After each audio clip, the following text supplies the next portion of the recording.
If you are a freelancer or you are providing part-time accounting services, you can earn extra income by working as a service provider by implementing Sage Business Cloud accounting software.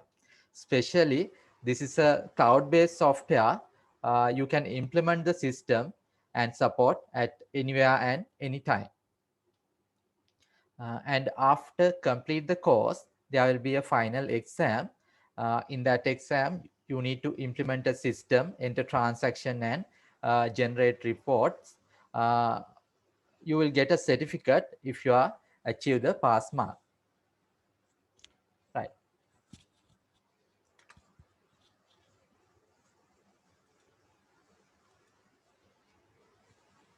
Next, we will discuss types of accounting softwares. There are mainly two types of accounting softwares. First one, on-premises or server-based. Second one, now most popular one, cloud-based accounting software, online accounting software, or web-based accounting software.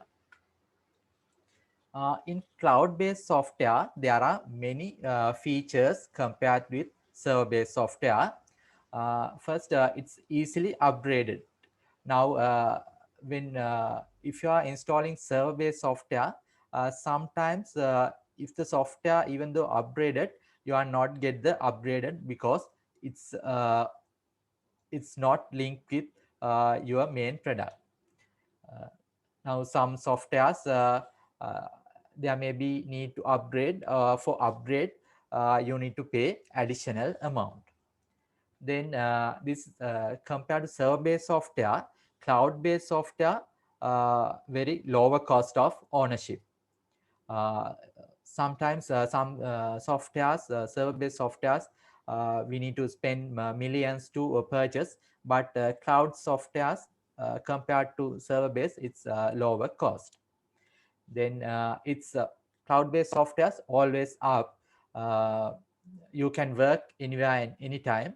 Now, if you are install server-based software, uh, if you are installing your office, it's difficult if server is not available, or if your office closed, it's difficult to log in.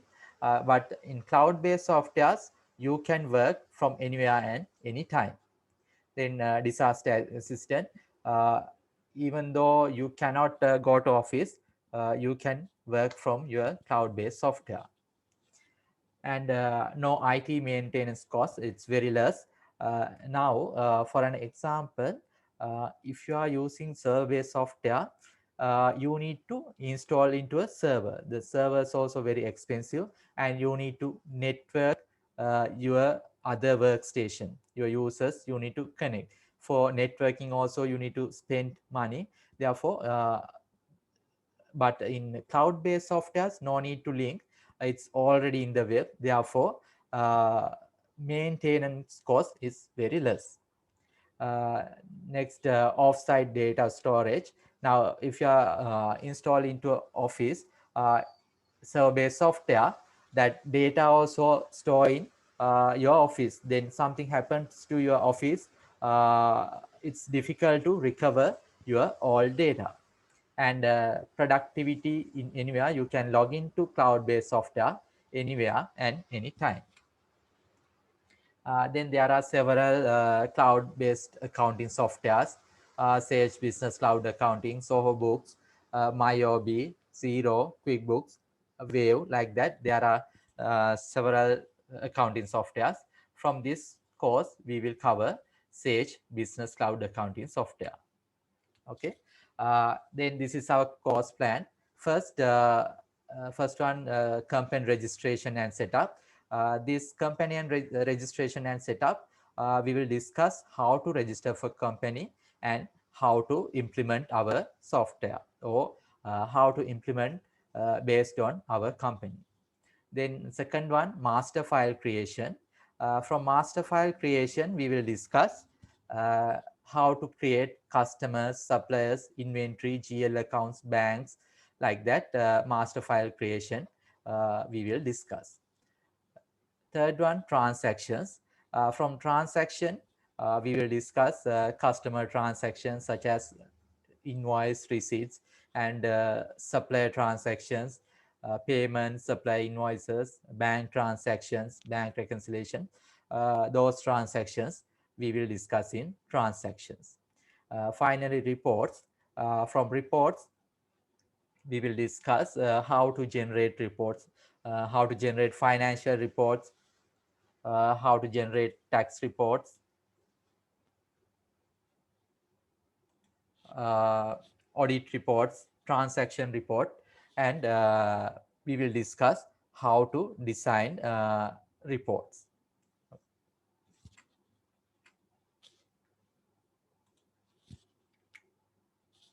Right. Now, we will move to today's session.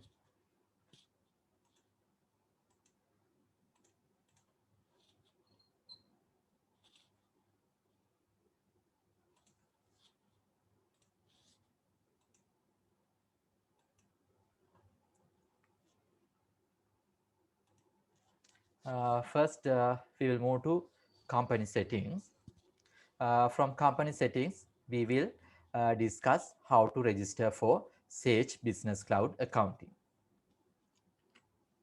First, you need to go to log into this website, and there will be a link for free trial, and you can click that link and you can enter your details. After that, you will receive an email from noreply@sage.com. You can confirm that account, and you can log into the system. Next, we will discuss how to activate our add-on modules. In this software, you can maintain your time tracking, timesheets, multi-currency, advanced inventory, and debtors managers. Uh, we will discuss how to activate add-on modules. Then company details. When we are implementing a system for our company, uh, from here we will discuss how to enter our company details, additional company information, and customer zone. Under general settings, we will discuss financial years, how to set financial years, that rounding, regional settings, how to set our currencies, then customer and supplier settings, item settings, time tracking settings, outstanding balances, and personal information. Next, tax settings. From here, we will discuss how to set a tax rates and how to generate your returns. Next, document and statements. In Sage Business Cloud Accounting, you can design your invoice layouts, quotation layouts, purchase order layouts. We will discuss how to design your layouts and how to set your document numbers. If you are implementing the system for new company, how to set your document numbers. Those things we will discuss under documents and statements. Next, branding. From here, we will discuss how to uh, set our company logo to the system. Next, user-defined fields. We can add additional details from user-defined fields. Next, email signatures. From Sage Business Cloud Accounting software, after you invoice, after you enter an invoice or quotation, you can directly email those documents. Then you can design your signatures from email signatures. Next, multi-currency. From here, we will discuss how to create home currency, how to add foreign currencies, and this is a special feature. You can maintain foreign customers or foreign suppliers or foreign bank accounts, and if you are creating foreign currencies, you can invoice into your customers from foreign currency.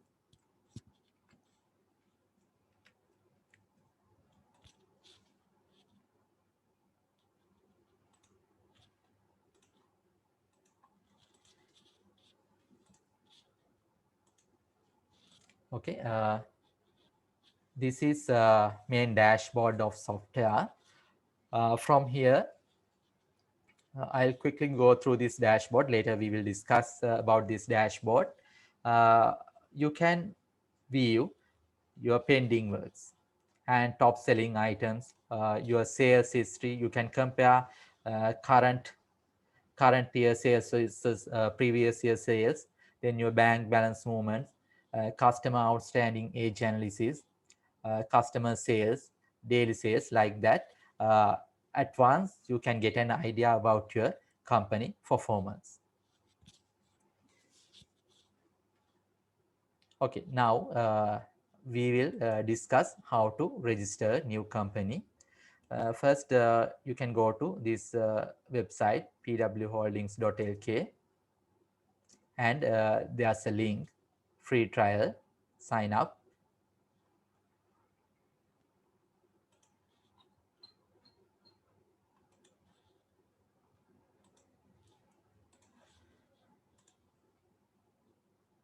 Okay, you can log into this site, www.pwholdings.lk, and click this link, free trial link.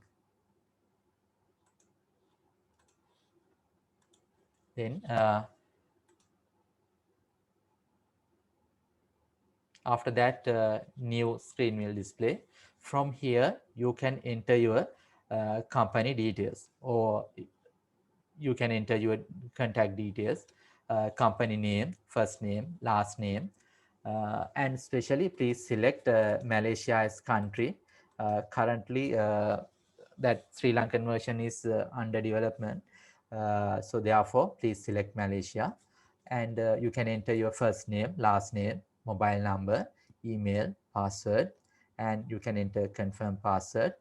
Here you can enter this access code, and you can enter what's the system currently you are using, and how many years you are doing the business. These are not much important. uh, you can enter your name, company name, country, and these details you can fill. After that, you can tick I accept the terms and conditions and click sign up.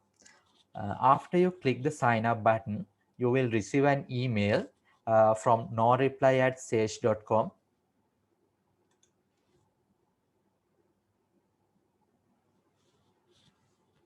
Yeah, there's a question from sign up. We have to give our details. Yes, you can enter your details, and you can register your company. Uh, and one important thing, from one email address, you can create only one company. Therefore, if you are using now, you have sent your email address. If you want to create another company, please use another email address. Okay, I'll repeat it again. Uh, you can log into that pwholdings.lk.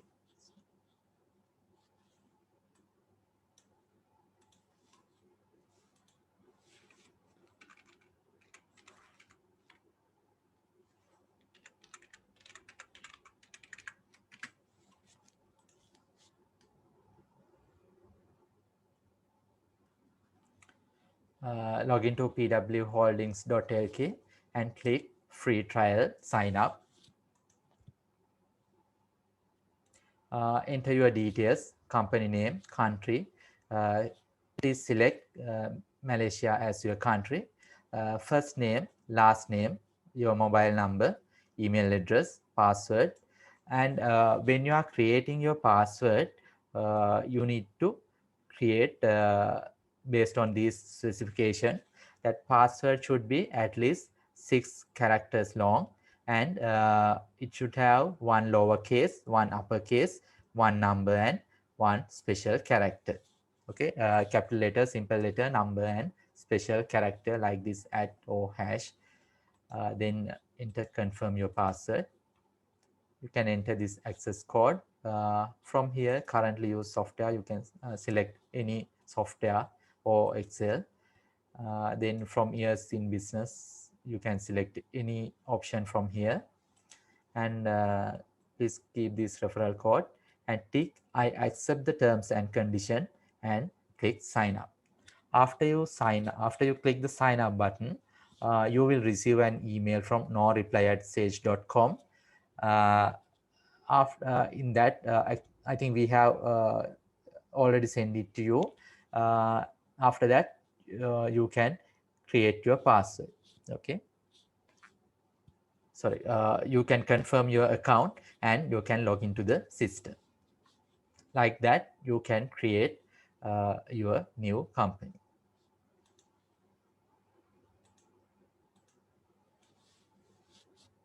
Right. After you create your company, you can log into the system and you can use this URL,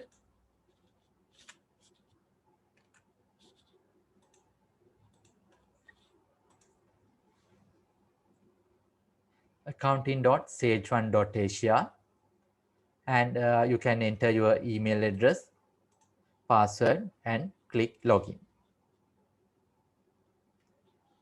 Okay, you can type this URL, accounting.sage1.asia, and you can enter your email address, registered email address, and password, and click login button. Then you can log into the system. Right. Is it clear? Registration and login to system. If you have any issues with login to system, or is it clear? Right. Next, we will move to how to set up our company.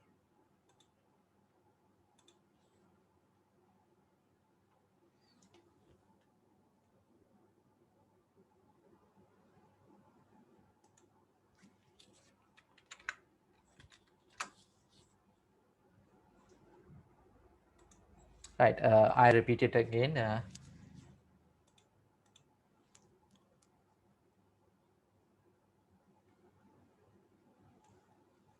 There's a question.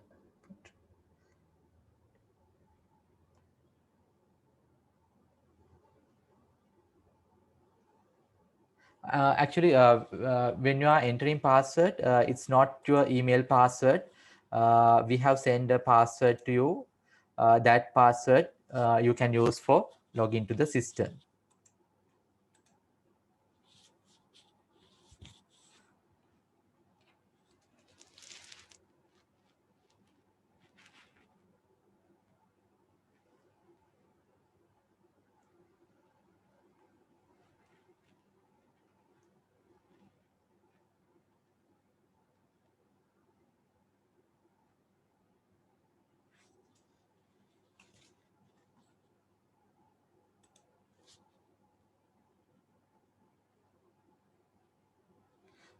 There's another question. Actually, your login, we have created a free trial for to practice for software that is 3 months valid, and you can log in to the system by entering type URL accounting.sage1.asia and enter your email. You have sent email to us. Enter that email, and password is PWH at 123. It's a capital PWH at 123. You can enter this password and log into the system.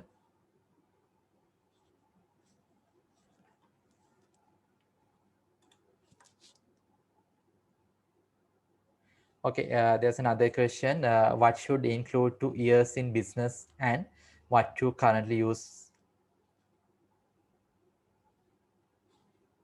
Right. Actually, it's not much important. Uh, you can select any options from that drop down menu. I'll repeat it again.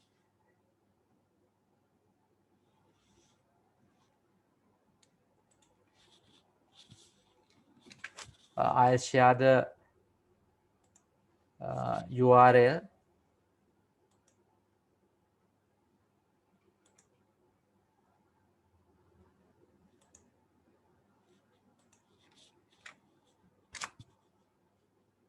and password.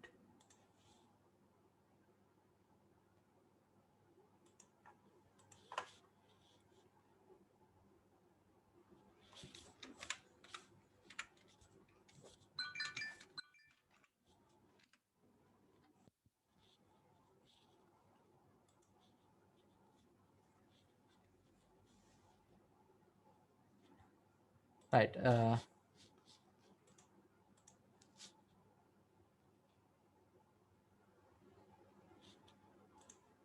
Okay, I'll quickly go through again. You can type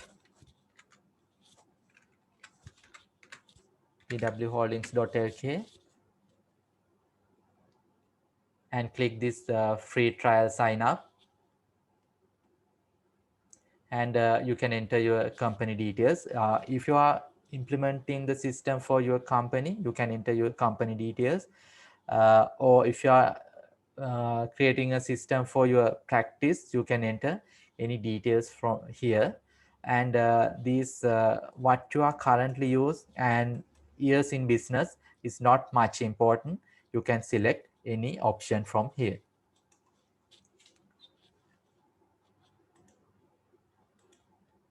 Right. After that, you can type accounting.sage1.asia, and you can enter your email address, and you can enter password. I'll type password here again. You can type password here and click login. After that, you can log into the system. Right. Let's move to change company settings.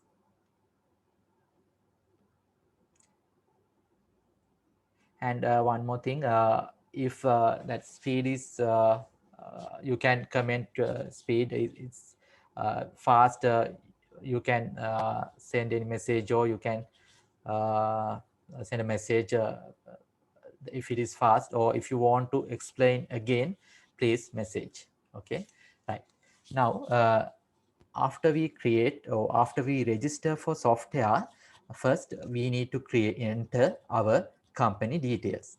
Okay, we can enter company details from, go to company, change company settings, select company details, and under that uh, you can select company details, and from here you can enter your company details. You can enter your company name, telephone number, fax number, your mobile number, uh, contact person. Then you can enter your postal address. Then there are few options. First one, email. Now there are, under email there are two options: use email for communication, and second one, use no reply at accounting.sage1.my as from address. Now, from this system, you can email your customer documents such as customer quotations, sales orders, tax invoices, and those documents you can directly email to your customers. Now, now from here you can email. When we are discussing this transaction, we will go through in detail about these transactions. Now, when you are sending emails, this first option is, you can tick one of these options, use no reply at accounting.sage1 my as from address, and if you tick this uh, tick box, your customers will receive emails from no reply at accounting.sage1.my. Okay, and if you tick first option, use this email for communication, and if you enter email, enter an email address here, your customers will receive from this email address.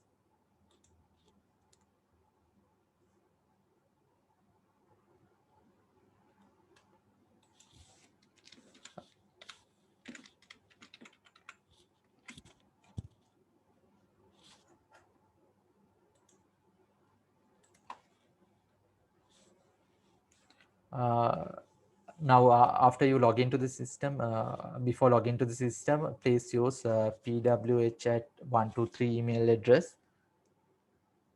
sorry, I made a mistake. You can enter pwh at Pera at 1. Sorry, pwh at Pera 1.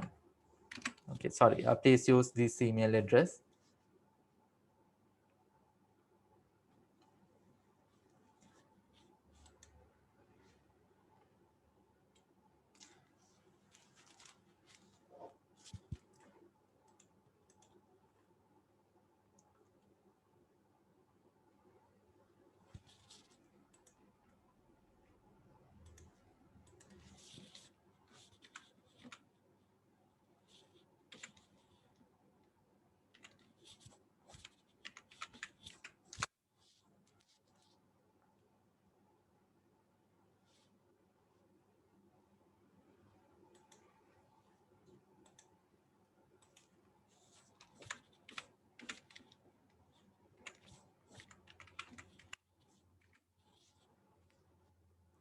Right.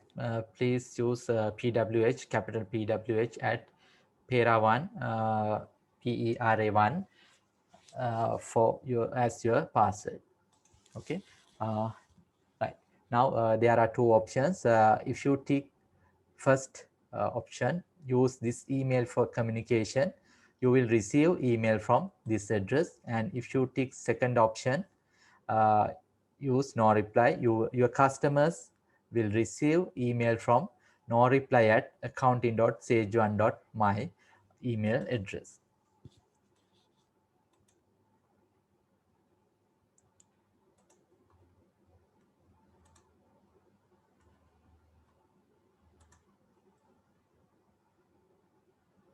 Right.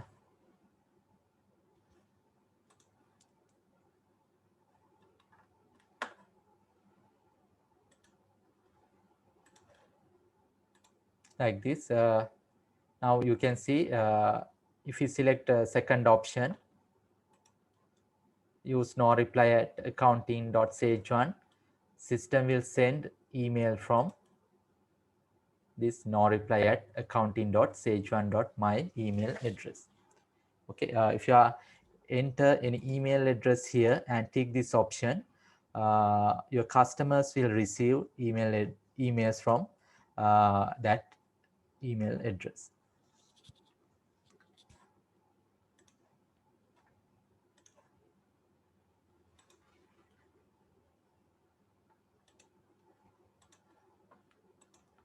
Right. Next, CC.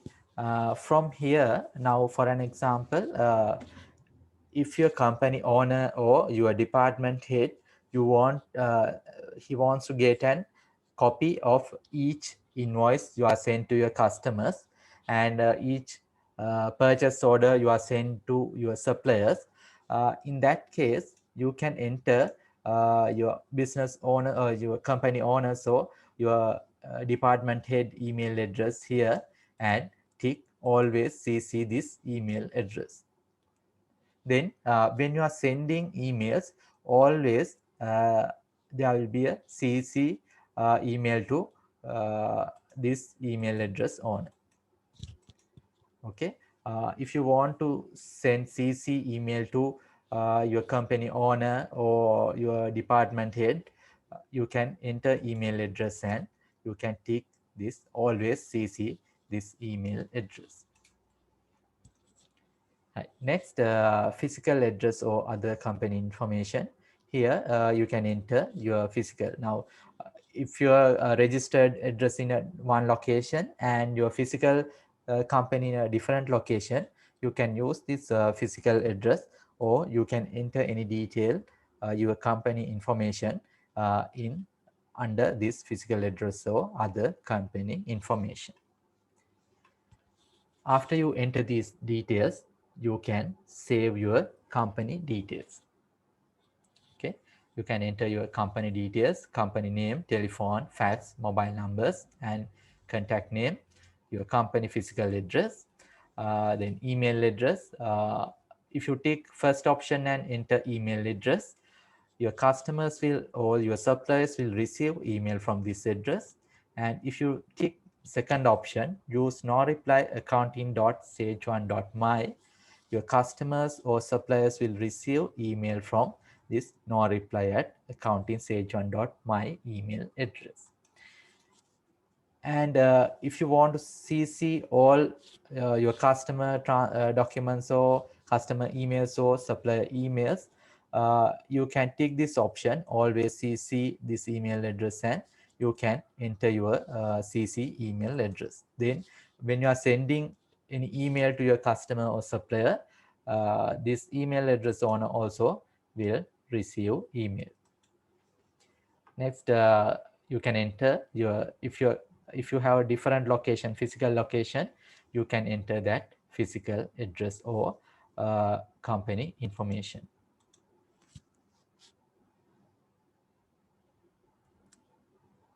Yeah, there's a question.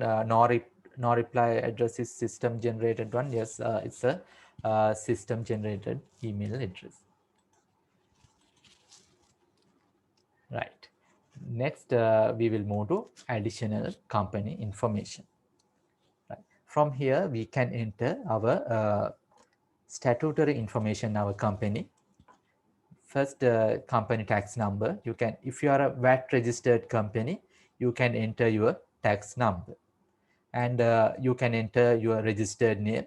Sometimes some companies they are using a different name for registered company and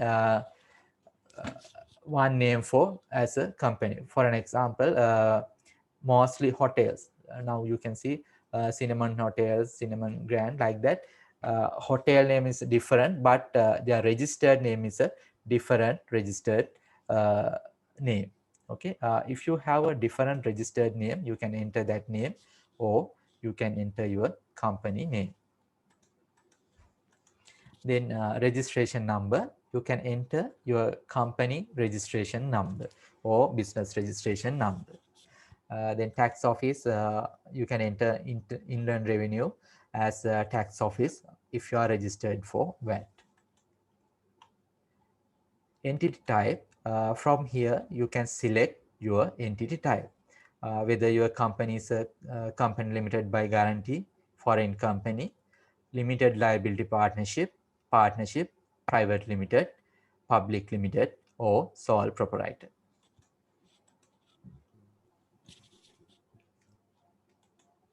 Okay, you can select your entity type: company limited by guarantee, foreign company, limited liability partnership, private limited, public limited, sole proprietor. Then you can enter this additional company information: your company, your city, state, and country. Okay, now you can enter your details. Now in your company details, there may be your name as your company name. You can change these details, and you can enter your company details. Okay, assume you are going to start a new company, and though assuming you are going to start a new company, and those details you can enter here. Okay, company name, telephone, fax, mobile numbers, contact person name, then postal address, email addresses you can enter here.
Okay, first you can enter your company details.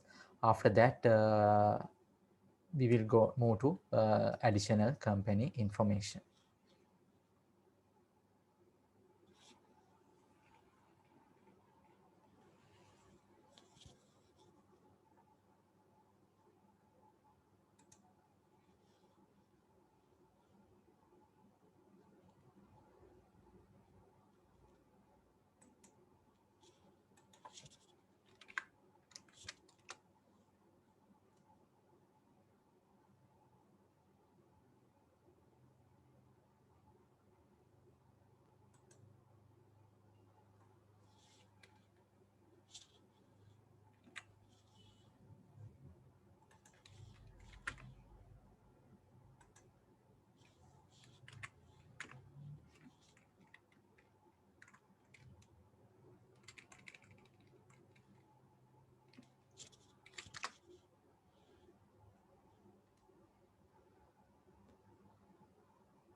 Okay, sometimes your company registration email will go to spam mail or junk mail.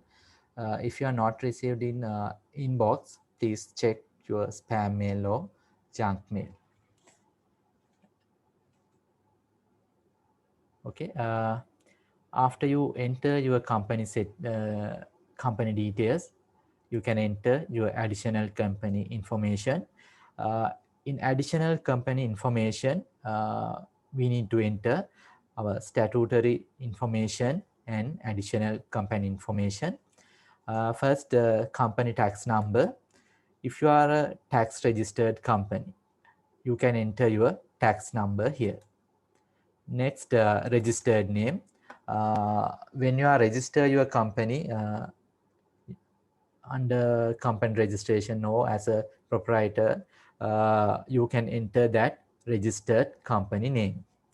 Next, registration number. You can enter your company registration number or business registration number here. Next, tax office. You can, if you are a tax registered company, you can enter Inland Revenue as your tax office. Next, entity type. From here, you can select your entity type. If your company is a company limited by guarantee or foreign company, limited liability partnership, private limited, public limited, or sole proprietor, you can select this option based on your company. You can select entity type. Next, you can enter your company city, state or province, and country.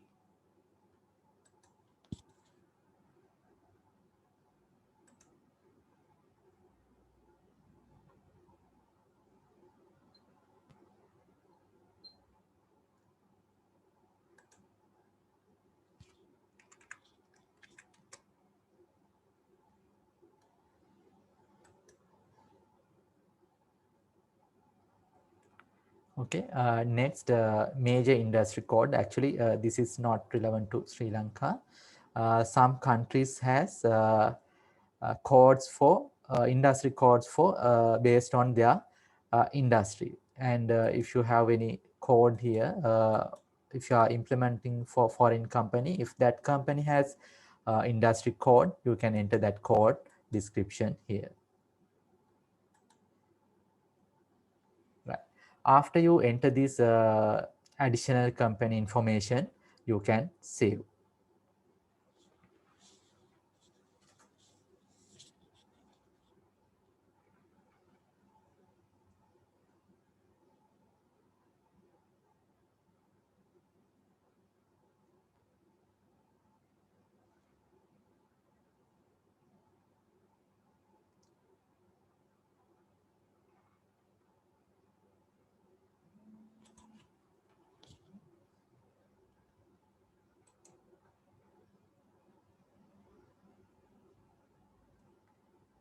sometimes that major industry code may not display uh, in your screen, but it's applicable only for foreign companies. Therefore, it's not an issue for you. Okay.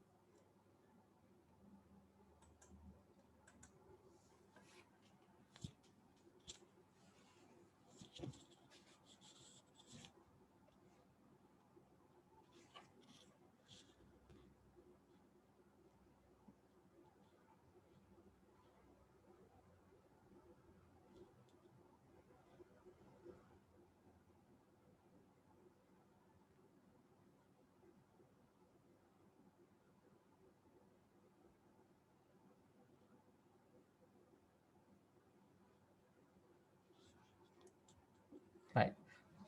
After you enter these details, you can save. Next, we will move to customer zone.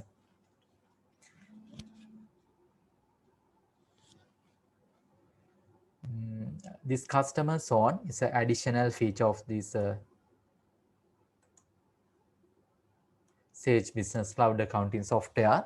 Uh, from customer zone, your customer also can view their invoices, receipts, customer payments online without login to our system.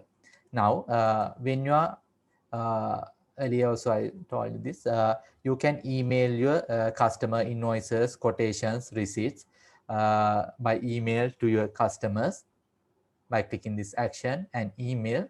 After you send email to your customers, customer will receive this kind of email, right? With this email, there will be a link. Your customer can view their invoices uh, by clicking this link, or they can download this invoice, or by clicking this link, they can view their invoices. Okay, I'll show you now. After you click that link, there will be another window will open. From that, your customers can view uh, their invoices online.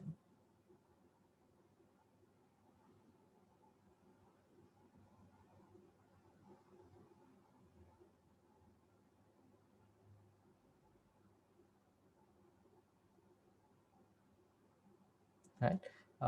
They can view that invoice. If they want to download, they can download. In addition to this invoice, by clicking these invoices, customer can view their invoices.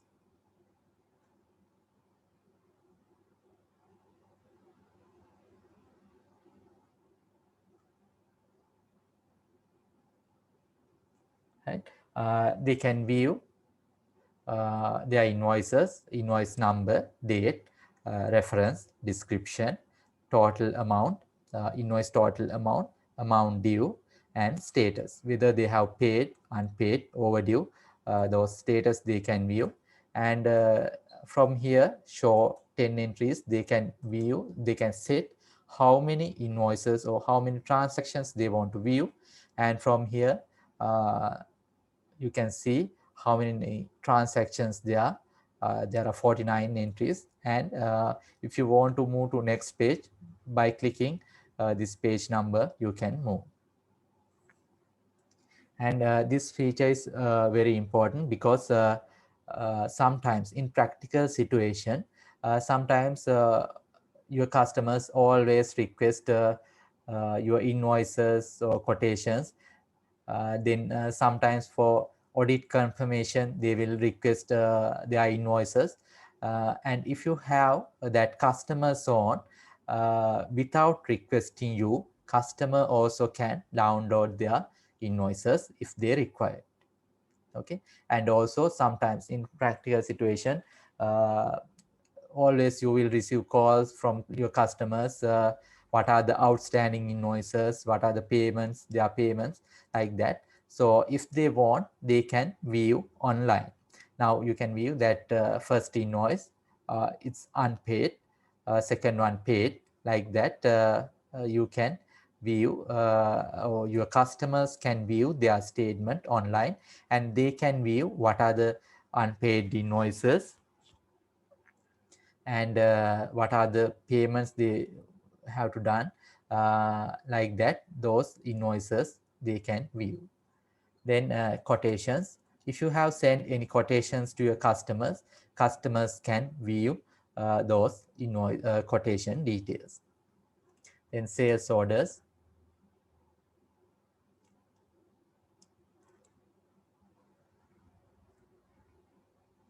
if sales orders available, it will display here. Then credit notes,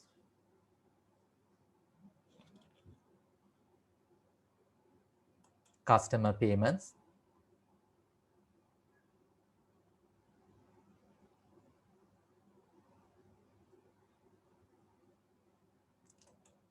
customer statement,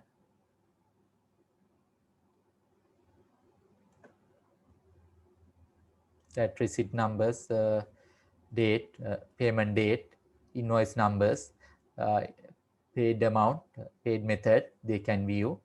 Then their customer statement, customer can view what are their outstanding, total outstanding. Age analysis, they can view online.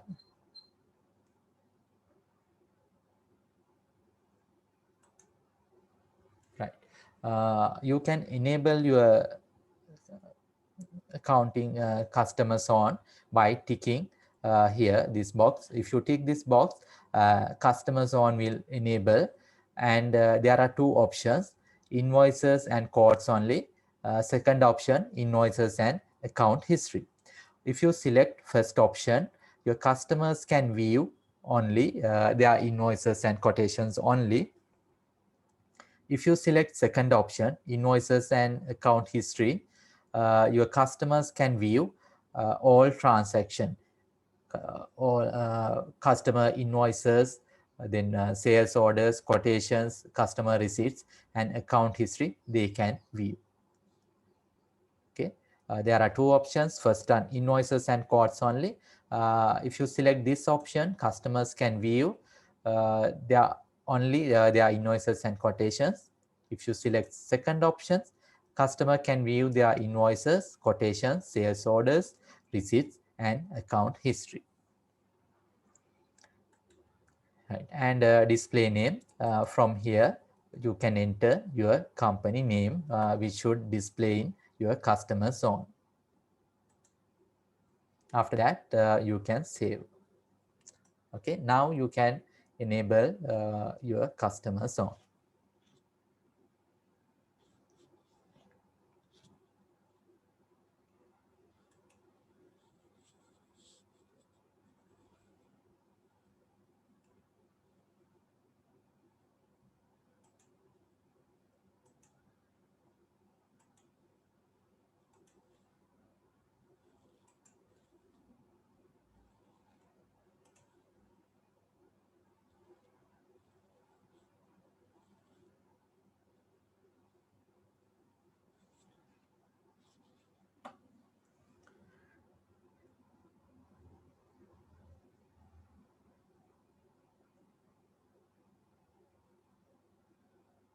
Right. Next, we will move to general settings. First one, financial years. Now from here, you can create your financial years. Now, sometimes, mostly in Sri Lanka, financial year will be April to next year, March. But some companies may use January, December, or some companies, some countries' companies may use October to September, or July to June, like that. There may be different financial years. Based on your company, you can create financial years from here. Okay, uh, and one important thing, now sometimes you may implement your company for all company, or sometimes you may implement the system for new company. If you are implementing for new company, it's straightforward.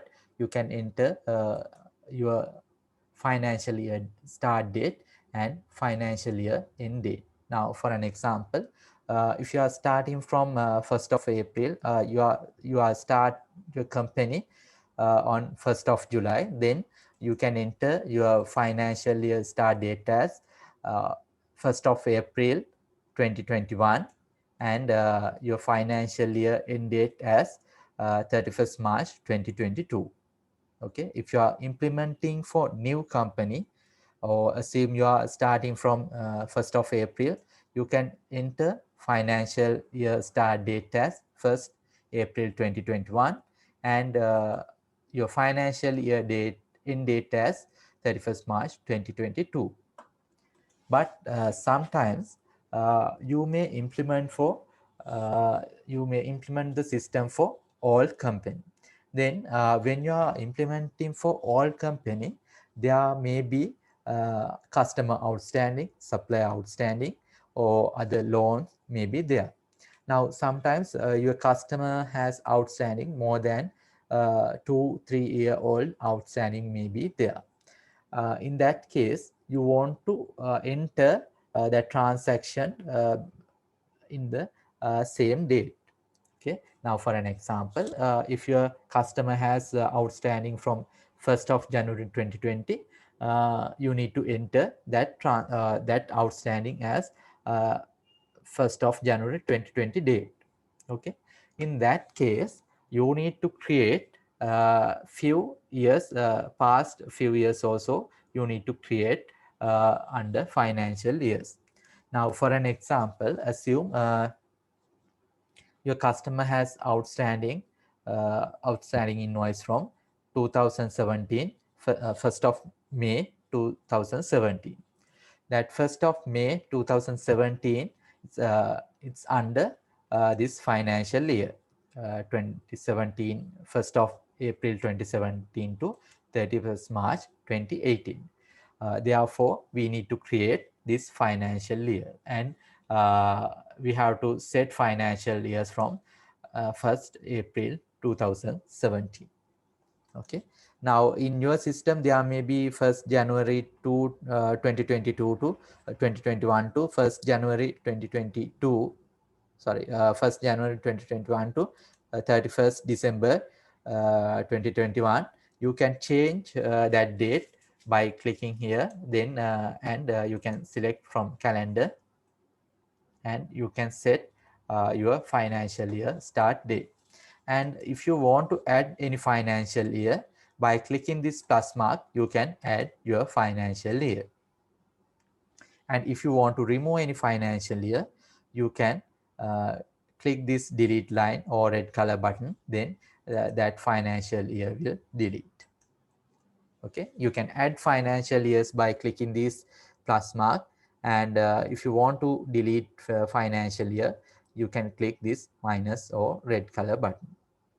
Right, like that you can add or remove your financial years, and you can change your financial year start date and end date by clicking that date, and from this calendar you can select your financial year date, start date and end date. Right. Next, current financial year. Now, in these financial years, there are several financial years, and you can tick current financial year. Now, we are in 1st of April 2021 to 31st March 2022, that financial year. Therefore, we have ticked to current financial year. Right. Now, you can enter, you can create your financial years. Please create financial years from 1st of April 2020 to 31st March 2023. That means you need to create 3 financial years, and tick this option current financial year, tick for 1st of April 2021 to 31st March 2022.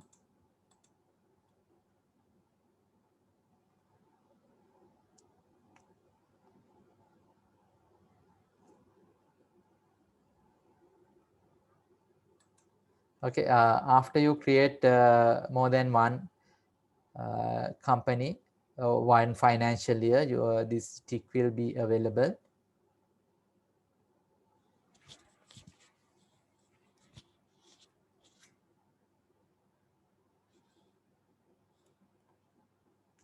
Please create 3 financial years from 1st of April 2022 to 31st March 2023.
Right. Now you have created financial years.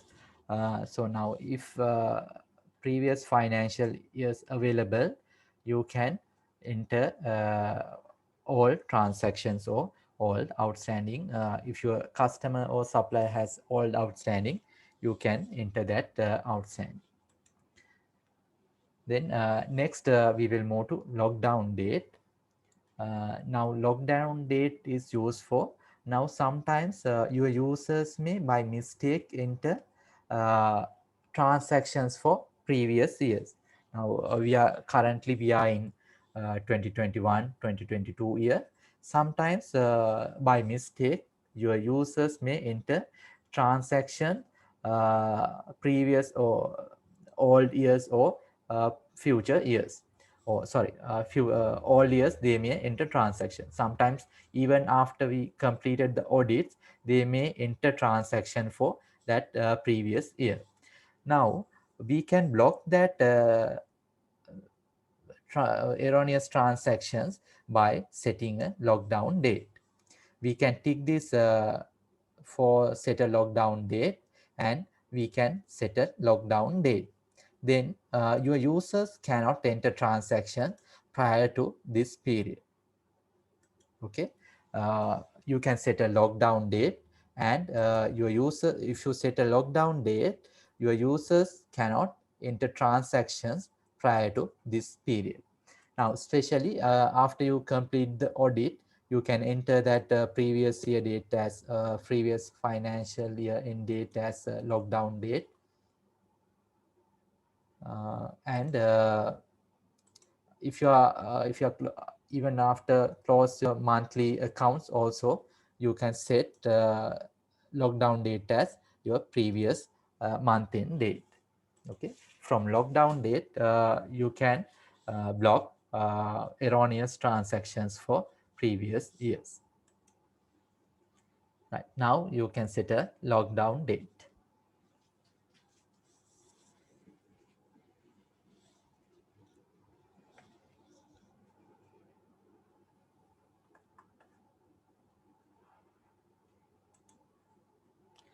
There's a question, is it possible to use our smartphones to do this? Yes, you can log in from your smartphone also. You can uh, enter this URL and you can log into the system.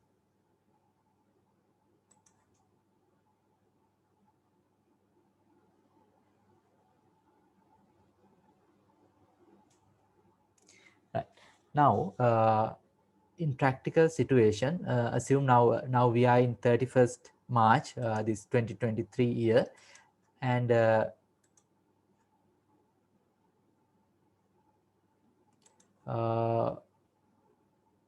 you want to create new financial year. Uh, now after you end this period, when you are logging first time to the system will ask message, do you want to create financial year? Then you can click yes and you can create a financial year, or if you want to create financial year for future year, you can create manually from here.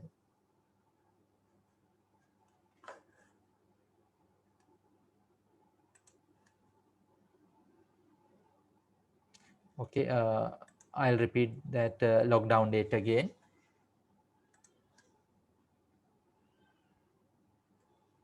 Right. Now assume now there may be some users may erroneously enter transactions for previous years. Therefore, you can block that entering erroneous entries for previous years. You can set a lockdown date, and you can tick this lockdown date, and you can set a date. Then after you set a date, now you will set lockdown date for 31st March 2021.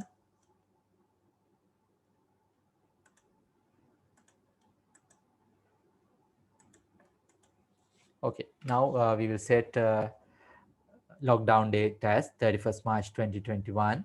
Then your users cannot enter transactions prior to this period. Okay, uh, this feature you can use as a control feature. uh, you can block if your users entering erroneous transactions for previous year. You can block that from by setting a lockdown date. First you need to tick this set a lockdown date tick box and enter date. After that, uh, prior to this date, your users cannot enter transactions. Right. And there's another question. Now assume in practical situation, your company may accept PD checks or post-dated checks. And if you are accept post-dated checks, now for an example, assume we are in 31st March 2020. Today date is 31st March 2020. and we haven't created future year. Next year we haven't created, but we received a check from our customer for uh, 1st of April 2022. Then if we haven't this financial year, we cannot enter that transaction. So if you are accepting previous PD checks, or if you are issuing PD checks to your suppliers, it's better to create uh, financial year, next financial year also you can create from here. Okay, it's only it's optional. If you are accepting PD checks, or if you are giving PD checks, you can create a next year also, then you can enter that transactions. Okay, after you enter or create financial years and set a lockdown date, you can save this. Uh, and also there's no, in the Sage Business Cloud accounting, there's no any year in processes. Only thing is you need to create a new financial year, then you can continue your transactions. There's no any year in process or month in process. uh, so you can continue by creating a new financial year from here.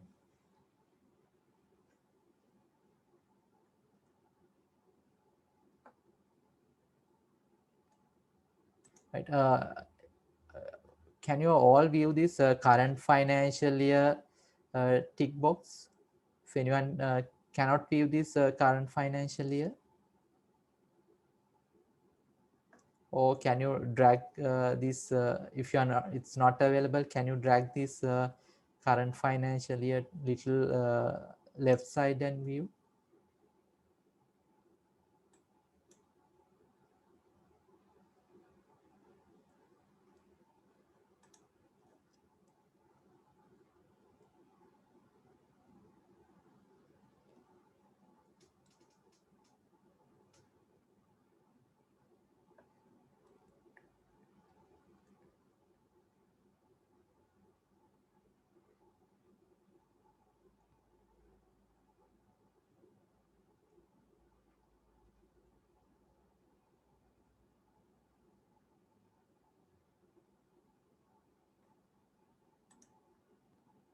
There's another question. When we put 2021 as the lockdown date, we get you sure because it's in the current financial year. Now our I have entered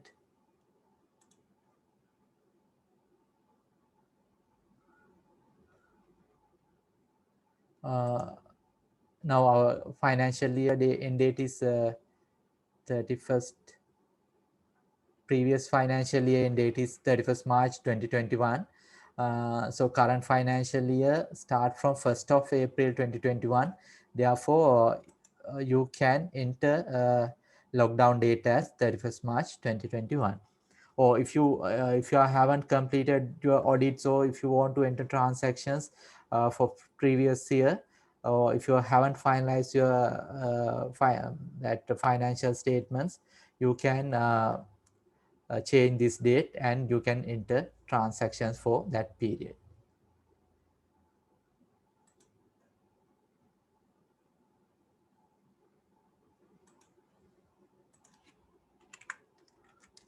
Another question, you are practicing your company, existing company, there is no question.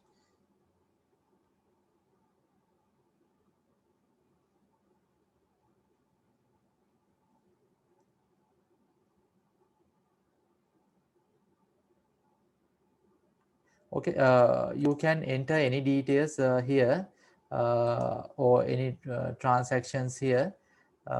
You can change current details, and it's not issue with other user system. Okay, you can change this company details, so you can enter financial years. Right.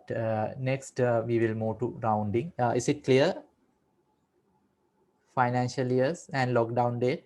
After you enter financial years and lockdown date, you can save.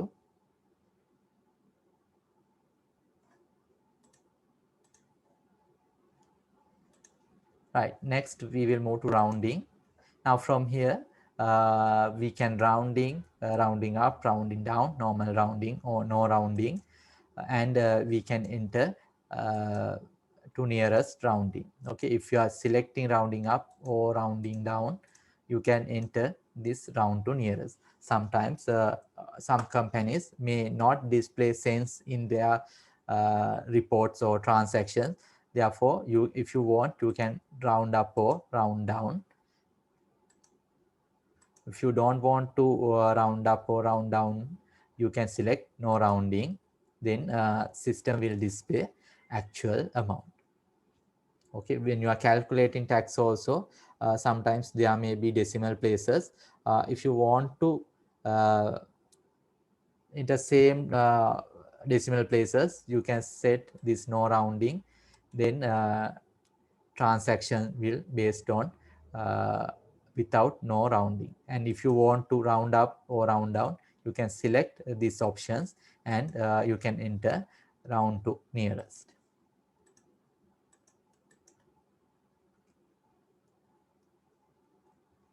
Okay, after, if you want to change, you can change and you can save.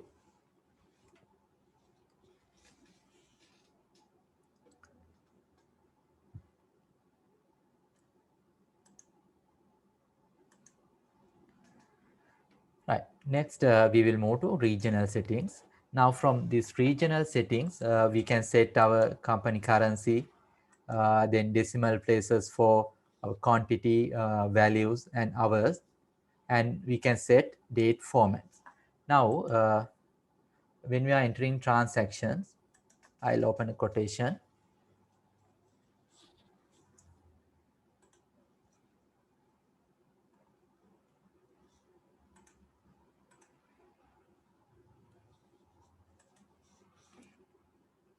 When you are entering transactions, you can see there are two decimal places for quantity and two decimal places for the values, price values. Okay, you can set that decimal places from these regional settings. If you want to increase or decrease your quantity decimal places, you can change from here. Now for an example, if you are selling assume you are selling computers, or then that computers has no decimal places, then you can enter 0 under quantity decimal places. Then you cannot view decimal places here. And sometimes if you are selling that items in kilograms, then you need to display 3 decimal places in quantity.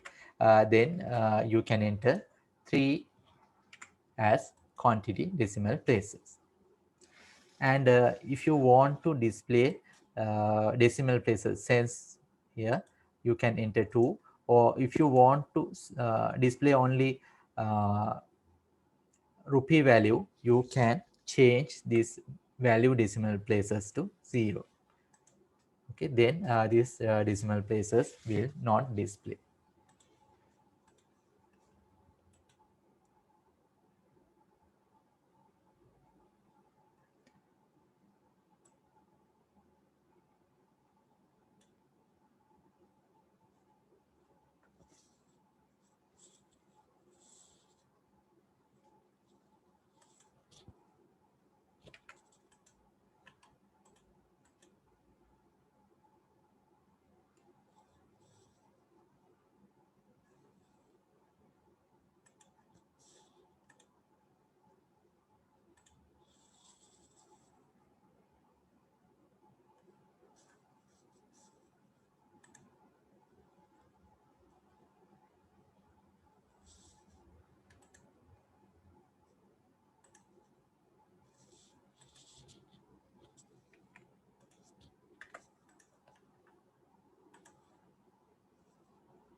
Now we have changed this quantity decimal places.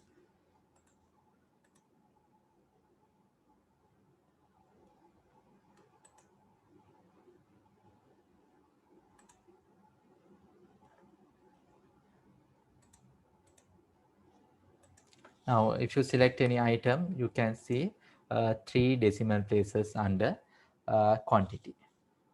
Okay, like that you can change your decimal places or value decimal places or quantity decimal places.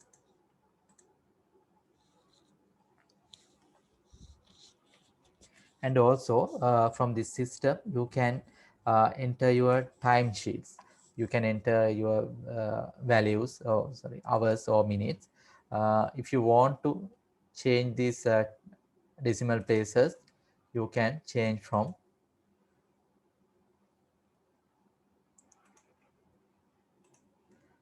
hours decimal places. Okay, sometimes you cannot view these hours decimal places. It's an add-on module. Now we will discuss how to add add-on module. There are 4 add-on modules: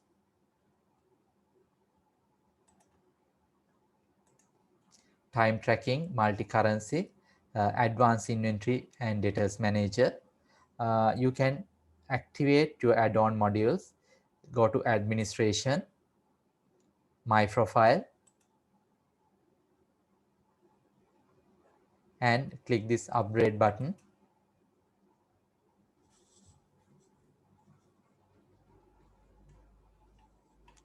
You can enter one under this time tracking, multi-currency, advanced inventory, and debtors manager. Okay, in addition to this normal system, there are 4 add-on modules. You can activate those modules from administration, my profile,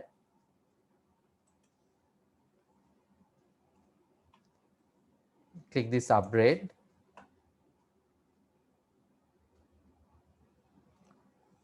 enter one under time tracking, multi-currency, advanced inventory, and debtors manager. Okay, please activate your add-on modules.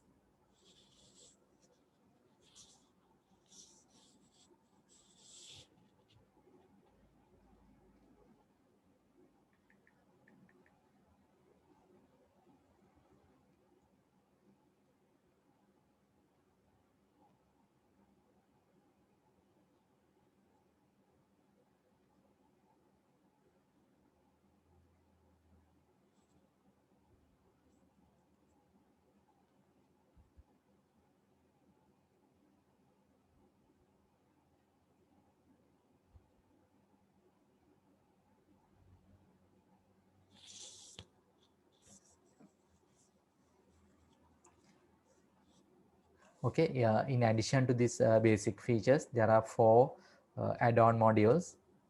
You can activate those add-on modules from administration, my profile,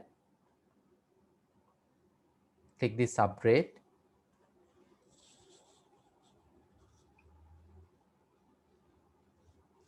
by clicking this time tracking, by enter one under time tracking, multi-currency, advanced inventory, and debtors manager, click next and finish. Then your add-on modules will activate. In addition to that, now in your system, you are entitled for 2 users. You can view your number of users and number of companies. If you want to increase your number of companies, you can enter how many companies you want to add. Now, for an example, if you want to add another company, you can enter here, enter one here.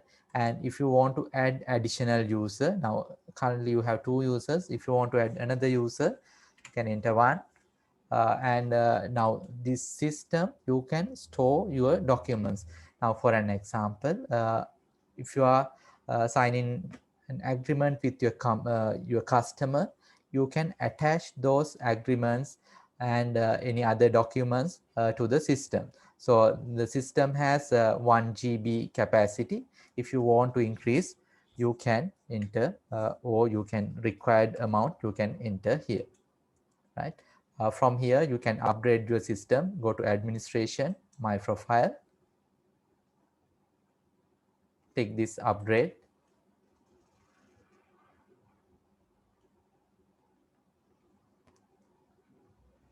You can activate your add-on modules by enter one here for time tracking, multi-currency, advanced inventory, and data manager. And if you want to increase your number of companies, you can enter one. Or if you want to increase your additional users, number of additional users, that numbers you can enter. And if you want to increase your storage capacity, you can enter required capacity here. Okay, after you enter, click next and finish, then those add-on modules will activate.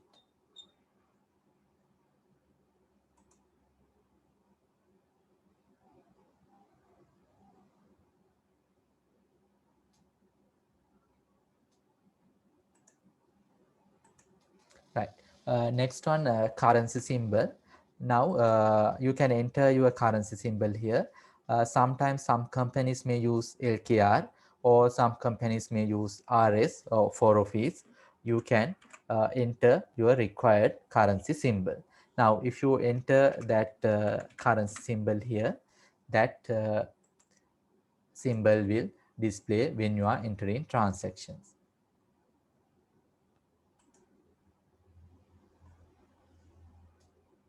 Now here you can see this for all amounts it will display LKR, and if you change this LKR to RS, you can view that amounts as RS. Okay, you can enter LKR or RSO.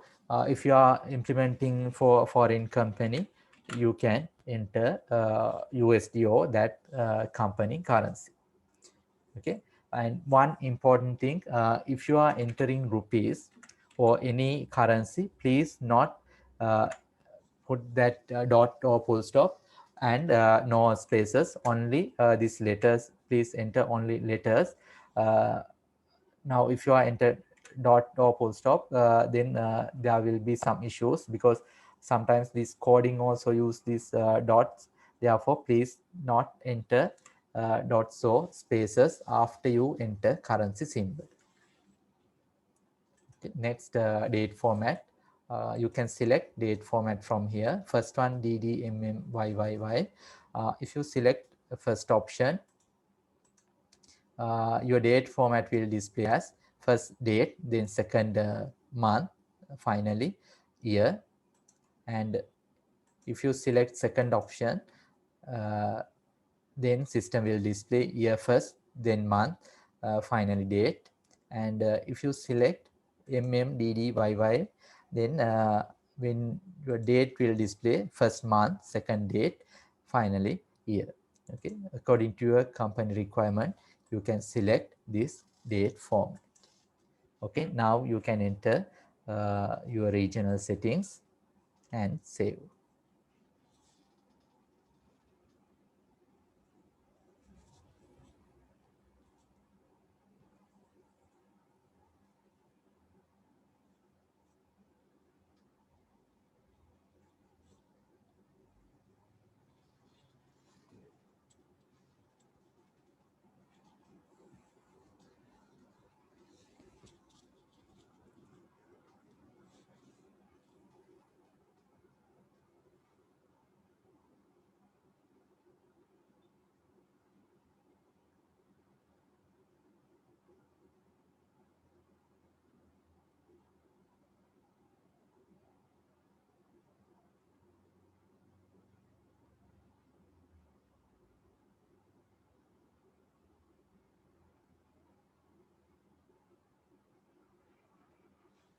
Okay, is it clear?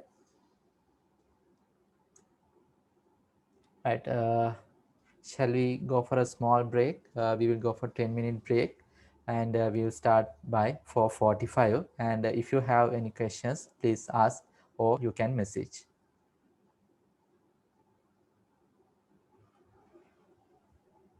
Thank you, Mr. Chandan. We'll join Okay. again. Right.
Okay, shall we start?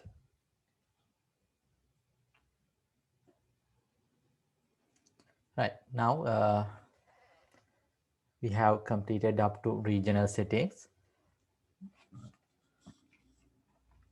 Uh, if you have any questions, you can ask or appreciate if you can comment on the speed explanations and practical scenarios.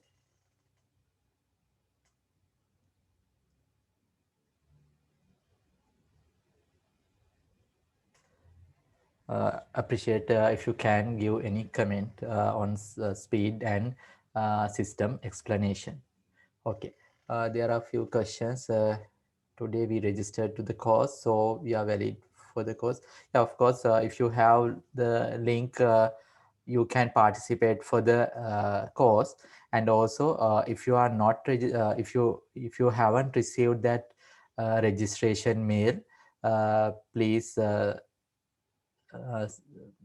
send an email, or you can contact through your lecturer. uh, and if you haven't received your mail, first check your spam mail or junk mail. And if you haven't not received that mail, if you haven't received the mail, please communicate through your lecturer, or you can email to chan@pwholdings.lk. Okay, there's no uh,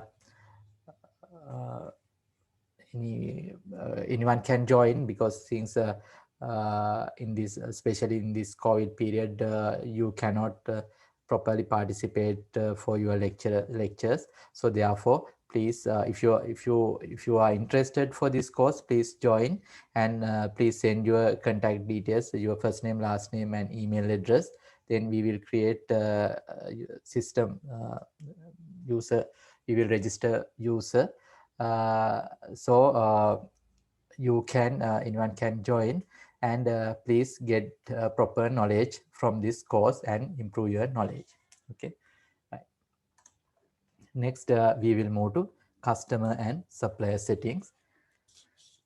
First one, warn when duplicate customer reference used on customer invoices. Now, from these settings, we are implementing if if our users by mistake enter wrong information, we will block that. Okay, now first one, warn when duplicate customer reference and customer reference used on customer invoices. Now, when you are entering customer transaction, customer tax invoices, you can enter customer reference. Now, for an example, sometimes your when your customers order goods from you, they will send a purchase order, or they will send any document. And if they are in send purchase orders, you can enter that purchase order as a customer reference. And from these settings, warn when duplicate customer reference used on customer invoices, that means system will display an alert, uh, you are entering same or previously used customer reference. Because now, if your customer send one purchase order, assume PO01, then next time also that customer will not send same purchase order number. Okay, that time it may be PO02. So therefore, if you are entering same customer reference number, system will think you are, or your user will enter incorrect or erroneously enter reference number. Therefore, system will display warning alert. Okay, assume enter one transaction.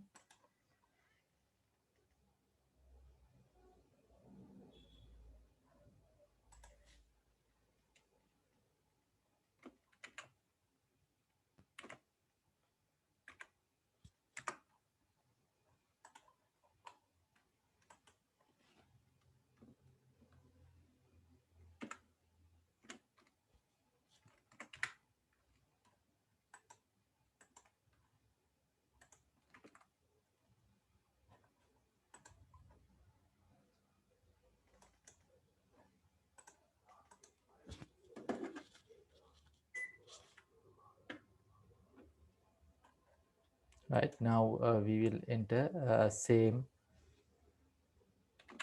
reference number again.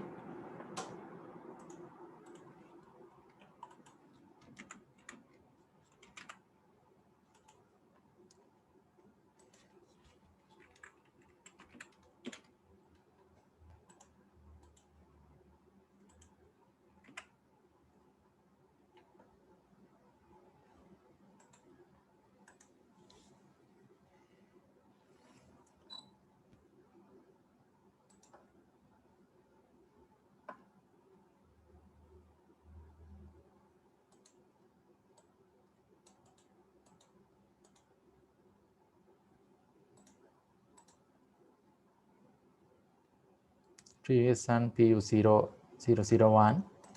This one also we will enter PU001. Okay, now you can see there's a alert. The customer reference entered in this document has already been used for this customer. Do you want to continue? So previous transactions also, previous tax invoice, customer reference number PU001. This one also PU001. So customer system thinks it's a mistake by user. Therefore, system will display warning alert. Okay, if you want to continue, you can click yes, and you can continue the transaction. Or if you think this is a incorrect customer reference, you can click no and you can correct the number. Okay, if you are set this warn when duplicate customer references used on customer invoice, system will display alert. Then if you want to continue, you can click yes. Or if you want to change your reference number, you can click no and you can change reference number. Right. Second one, warn when duplicate supplier invoice number used on supplier invoices. Now, you will purchase goods or services from your supplier, and you will enter that supplier invoice to the system.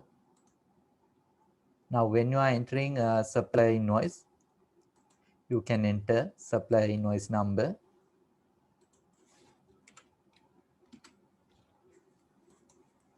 Here, you can enter your supplier invoice number.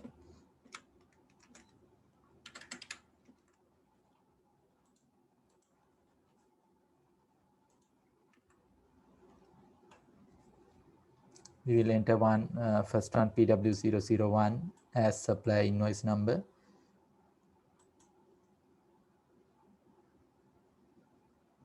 Again, we will enter another supplier invoice.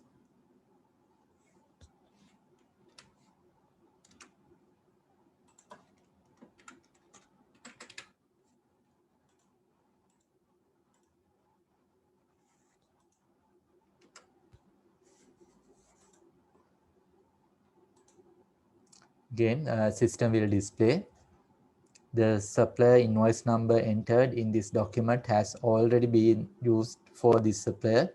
Do you want to continue?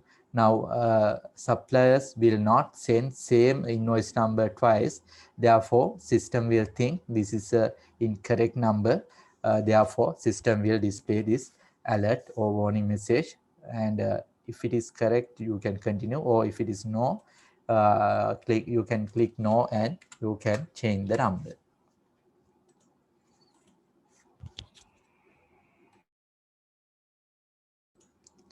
Is it clear? First two options, one when duplicate customer reference used on customer invoices. Second one when duplicate supplier invoice number used on supplier invoices. Then if you are entering duplicate number, you can block that erroneous transactions. Okay. Right. Third one, display inactive customers for selection when processing. Now, from this system, you can create your customers, go to customers and click add a customer. From here, you can enter your customer details and you can create customers. Then after that, after you create customers and after you selling goods to your customers, later you will found that customer will not uh, pay properly. Okay, uh, they will not properly pay for you, therefore there may be outstanding from that customer. In that case, you want to inactivate or block that customer. Okay, assume now we have some customer list.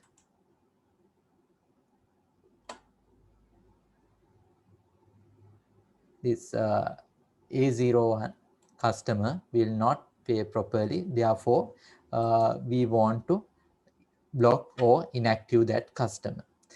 For inactivate, we can untick this option, active button, then that customer will inactivated and we cannot sell for that customer. Okay, now you can see this active column.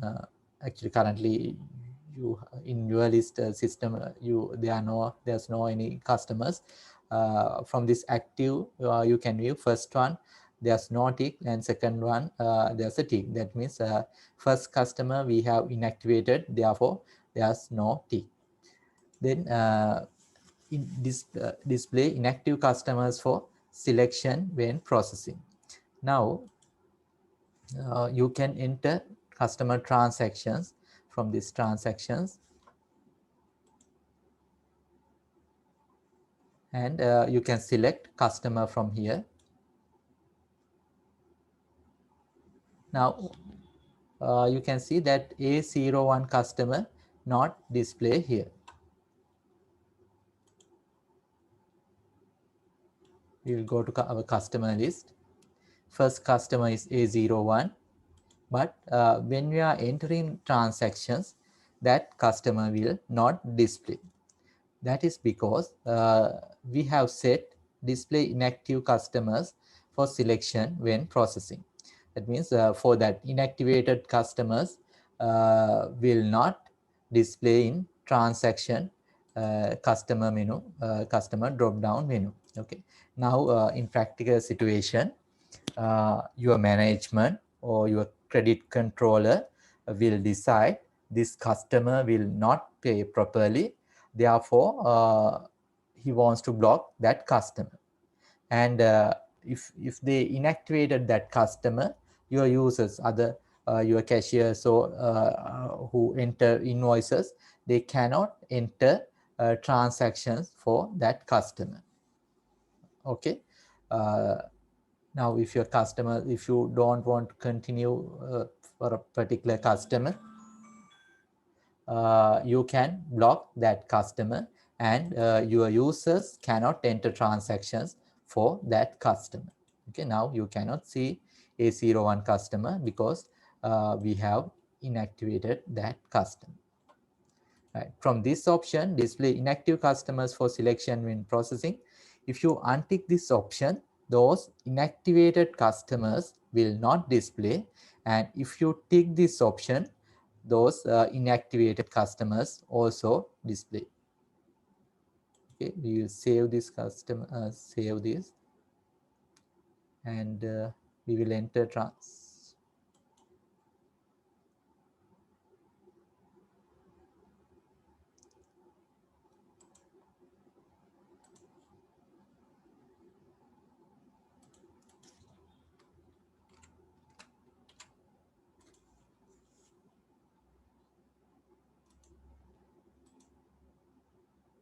Okay.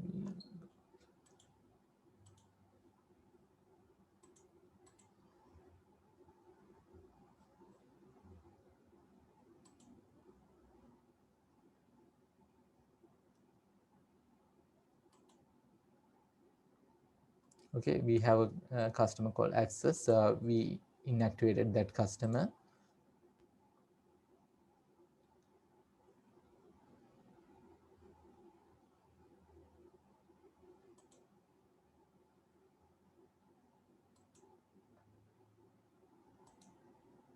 Now here we will tick this option, display inactive customers for selection when processing.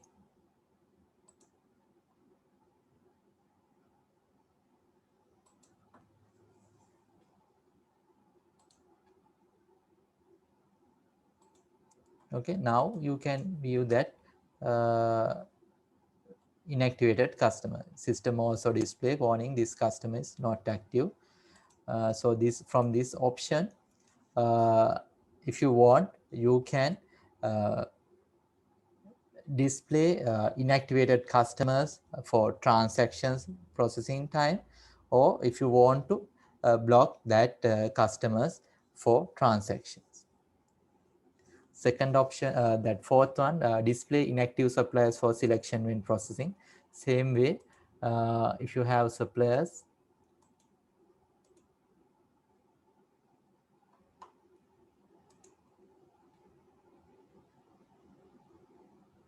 now for an example, after purchasing with some supplier, you will realize that supplier prices is high compared to other suppliers. Therefore, you will block that supplier.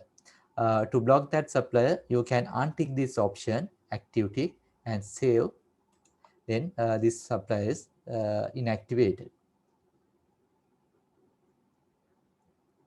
Now, after you enter transactions, if you untick this option, system will not display that supplier.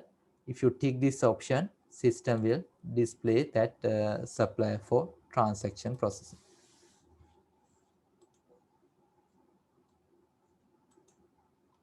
Okay, here that supplier will display, and system will make an alert, this supplier is not active.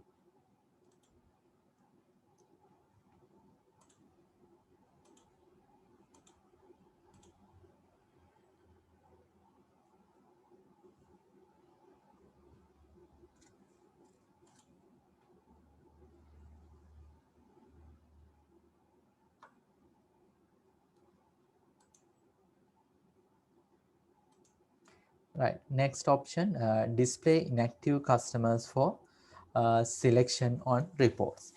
Now, we have inactivated customers and suppliers, but we want to include those customer uh, in our reports.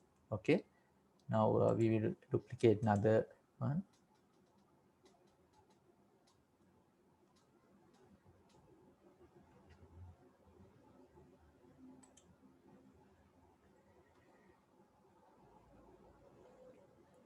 Okay, this customer is A01, is inactivated customer.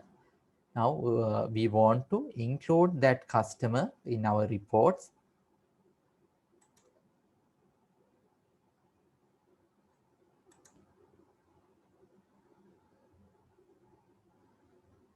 Now you can see this A01 customer available, even that customer is inactivated customer.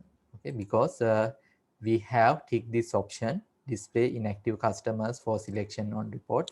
And if we untick this option, that customer will not display, or inactivated customers will not display. And also same as suppliers.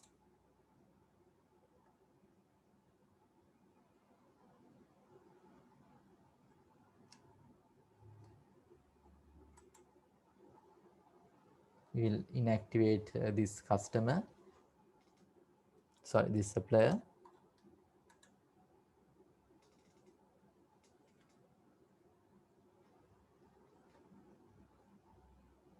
And if we generate report, supplier outstanding report,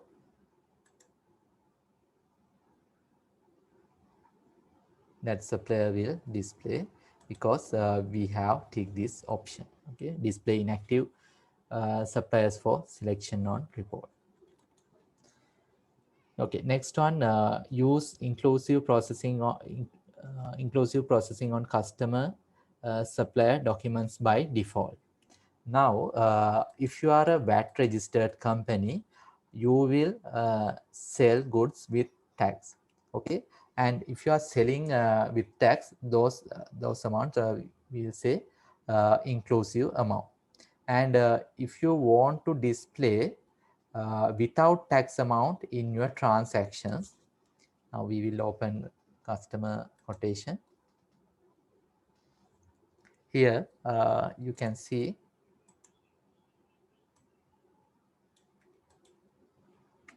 prices will display as exclusive price, and later system will calculate tax. Now from this option, it says use inclusive. If you tick this option, system will display inclusive amount. Now we will save this.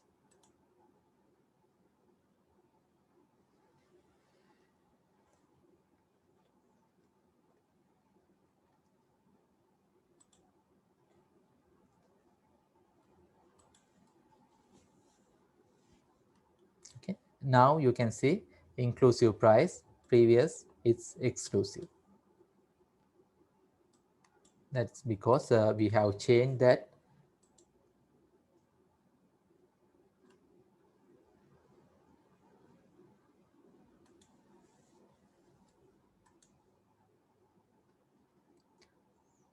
Use inclusive price, use inclusive processing when customer supplier documents by default.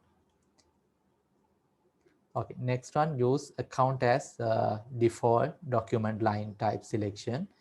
Now, when you are processing transactions, you can, for an example, if you are entering supplier transaction,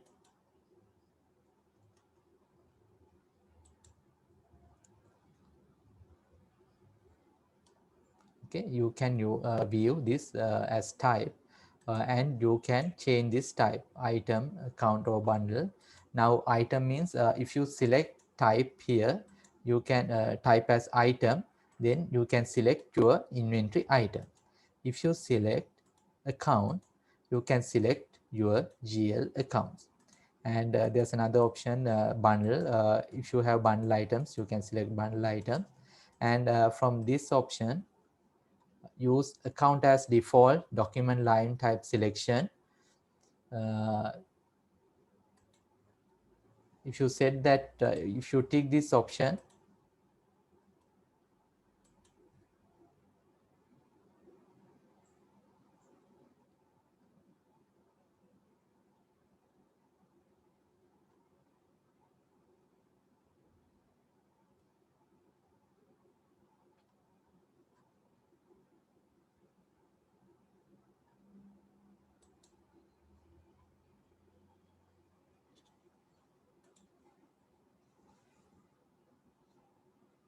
by default it will display as account, but here it will display as type as item. Okay, right.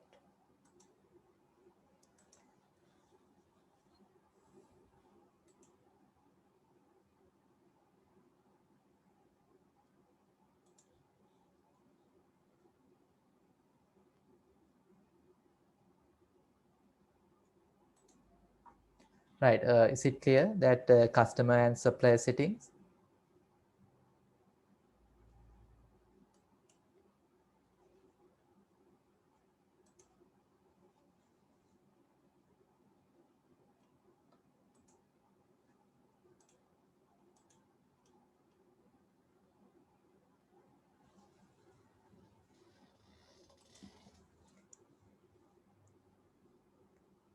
Right, next we will move to item settings. Now from here we can change our item settings. uh, okay, there's a question, what time the session will end. Now our task schedule is Thursdays 3 to 6, and 3:32 or 3:40 we will give a 10-minute break, and from next week onwards task will be on Thursday 3 to 6. Right. Next, item settings. First one, warn when item quantities fall below 0. Now, from these settings, now if you are working for audit firms, sometimes you may go for stock taking and audits. When you are going for audit, sometimes you may see some companies inventory balances may in minus balances. Okay, So that means we have sold without our goods, without having goods. Okay. Now if you actually it's not correct, because if we haven't goods we cannot sell. Therefore if you want to block that those things happening, that incorrect things happening, you can block from here. Okay, there are first one, warn when item quantities fall below zero, and second one, do not allow quantities fall below zero. Now first option, if you select first option, uh, when you are selecting, you select first one.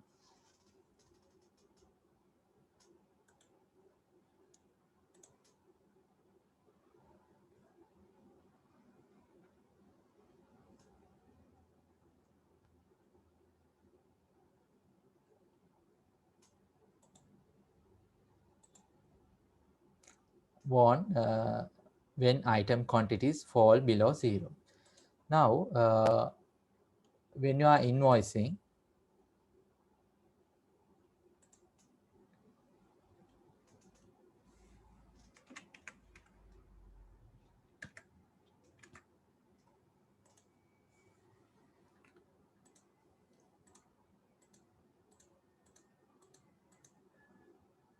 now this item has a zero quantity. Now when you are select that item, system will display processing this quantity will cause the quantity on hand item to fall below zero. This might result in reserved items being unavailable for delivery. The cost of this item is zero. Like that, system will display a warning message. Uh, we cannot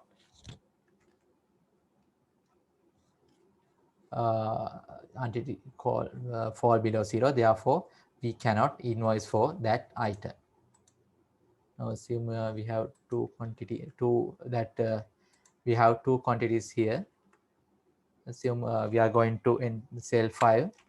Then system will display the processing this quantity will cause the quantity on hand for this item to fall below zero. That means we have 2, we are invoicing for 5, then system quantity will fall below zero, and system will not first one, it's a only warning message. We can click OK and we can process the transaction. Okay, then second option,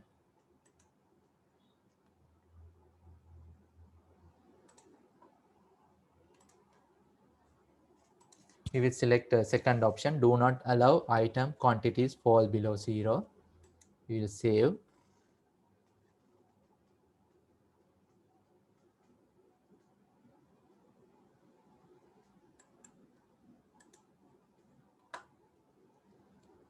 We will enter customer invoice.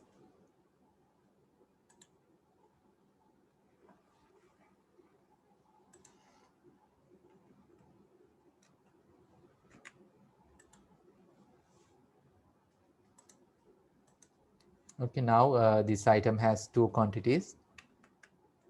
We will sell 5. Now you can see processing this quantity will cause quantity on hand for this item to fall below zero. You are not allowed to process below quantity on hand.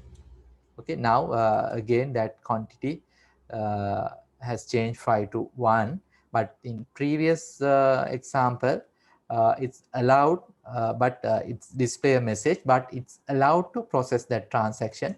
But if you select, if you tick on this do not allow, system will not allow to process that transaction. Okay, if you select first one, system will display warning message and allow to process transaction. But if you select second option, system will not allow to process that transaction. And also you cannot tick for both. You can select either one.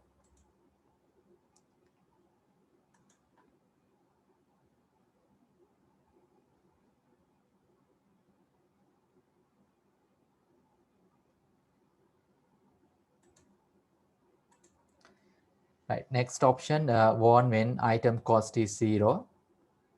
Uh, now, if you are selling any items with 0 cost, system will display an alert.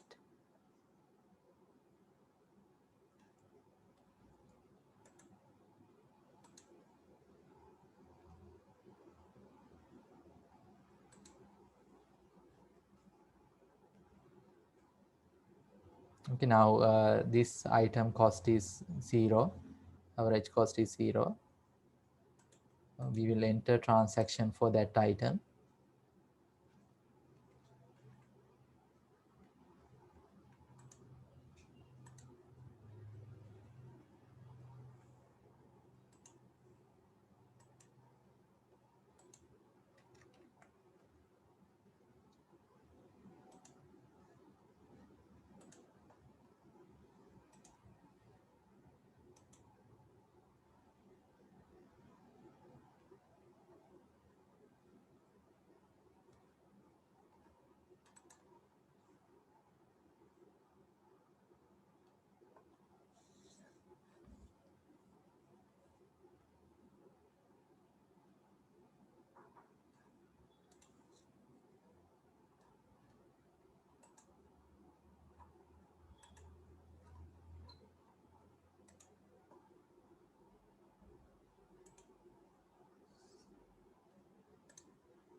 Right.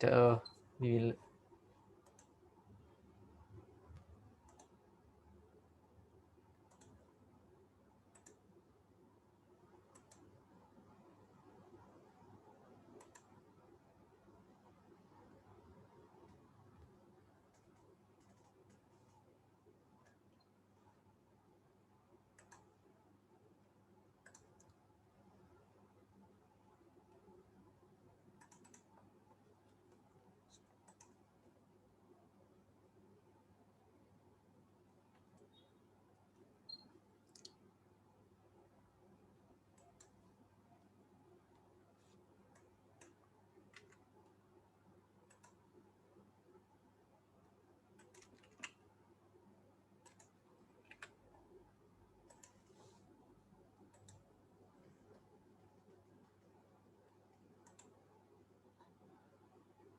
Okay, we will select that item again. I have changed opening balance.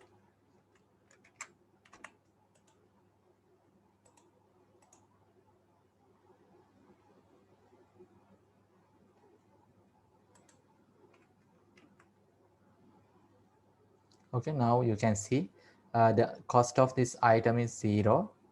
For accurate cost of sales reporting, ensure that the cost of the item is correct.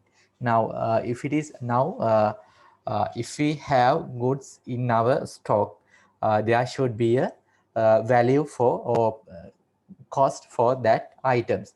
Now, unless if supplier gives free of charge, other than that, all item should have a cost. Now, if an item has 0 cost, system will think this is an error. Therefore, system will display a warning alert. Okay, the cost of this item is 0. For accurate cost of sale reporting, ensure that the cost of the item is correct. Okay, if you tick this option, that alert will display. If you untick this option, that alert will not display. Next, warn when item selling price is below cost. Now assume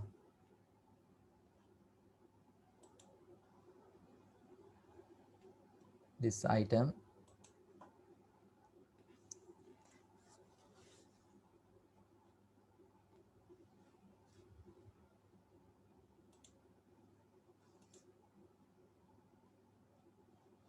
Okay, this L001 item average cost is 509,000.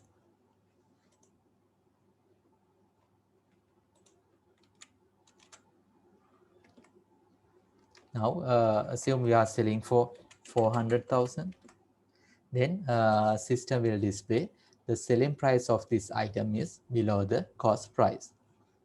Okay, if you take this option on when item selling price is below cost, system will display an alert the selling price of this item is below the cost price.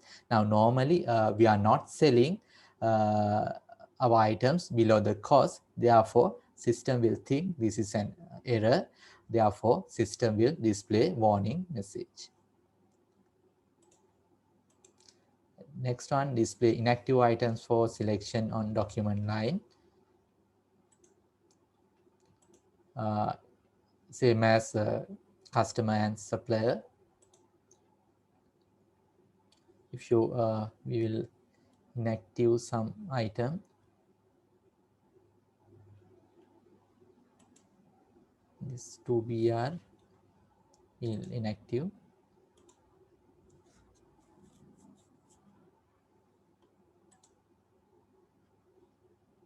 Or 001 item we will deactivated, we have inactivated. Now we will check that one, 001, that item 001 item will not display here because we have inactivated that item, and from this option display inactive items for selection on document line, we have unticked this option, therefore system will not display inactivated item for document line. Next option, display inactive items for selection on reports. Now if we generate a report,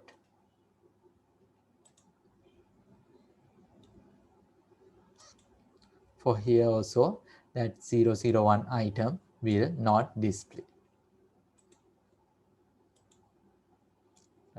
Next one, sales order reserve item quantities.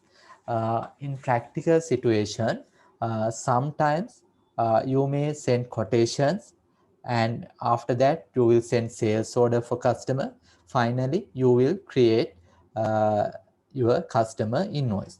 Now, when you are generating sales orders, uh, if you want to allocate that sales order items for that customer, you can tick this option, sales orders reserve item quantities.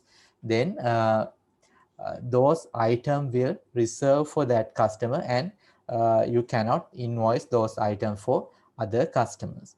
And if you tick this option, if you untick this option, system will not reserve for sales orders, and you can invoice to customers. Okay, from this option, if you tick this option, sales orders reserve item quantities, then if you enter any sales order, those quantities will reserve for that customer. Okay, and you cannot invoice for other customer. Now here also you can see reserved quantity on hand, 2 columns there, and you can see that 9 reserved for reserved quantity. That means we have entered uh, sales order, and that sales order has 9 quantities, and we have reserved for that sales order. Because you can reserve uh, reserved items without enter invoices for other customers. Then next one, display inactive item bundles for selection on document lines. That means later we will discuss this. You can create bundle items. Now for an example, if you take computer has monitor, system unit, mouse, keyboard, speakers. You can create like that bundle items. Now if you select bundle item, we will select bundle item here.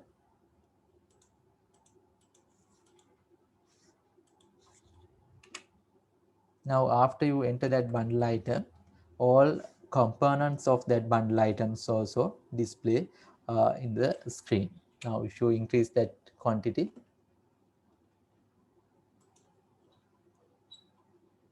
enter quotation.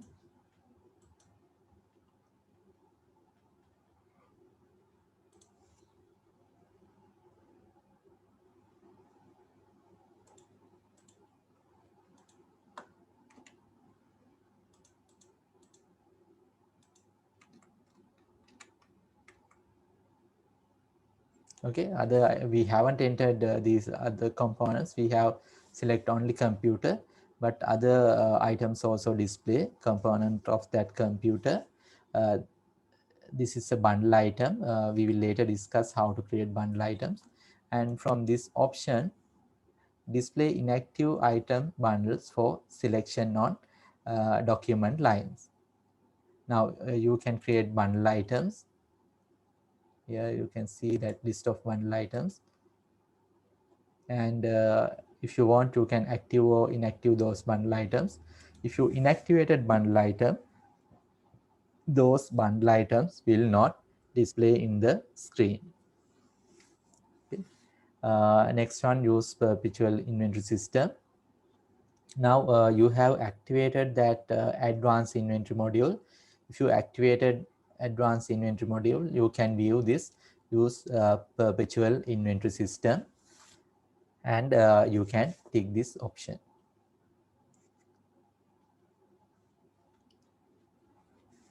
Okay, if you activated, you can see this use perpetual inventory system, and you can tick this option.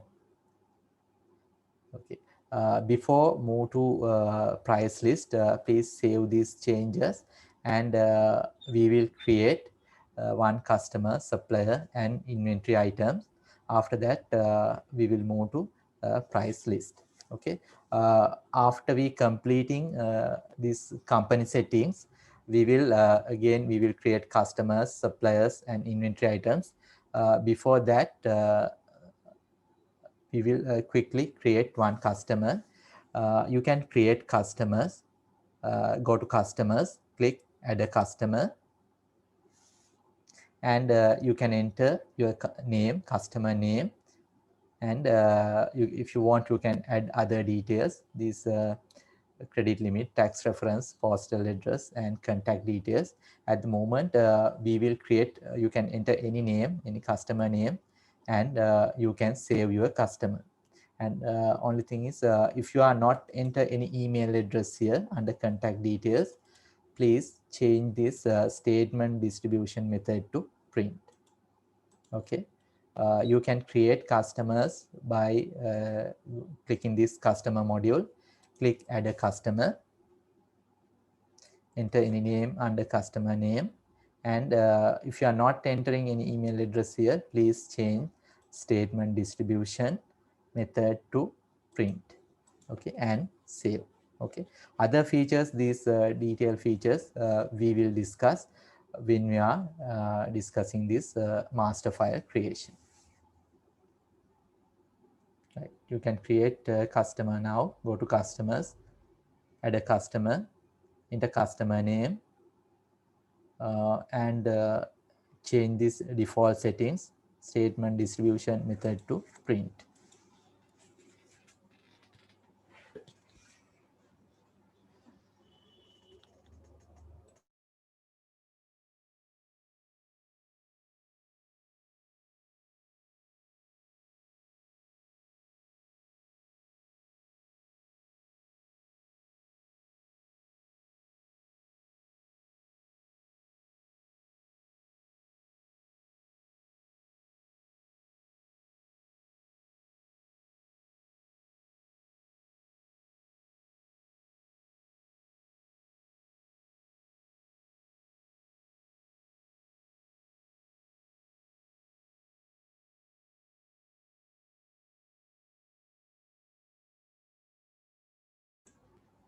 Right. Next, we will create a supplier. Go to supplier, click add a supplier, enter supplier name and save.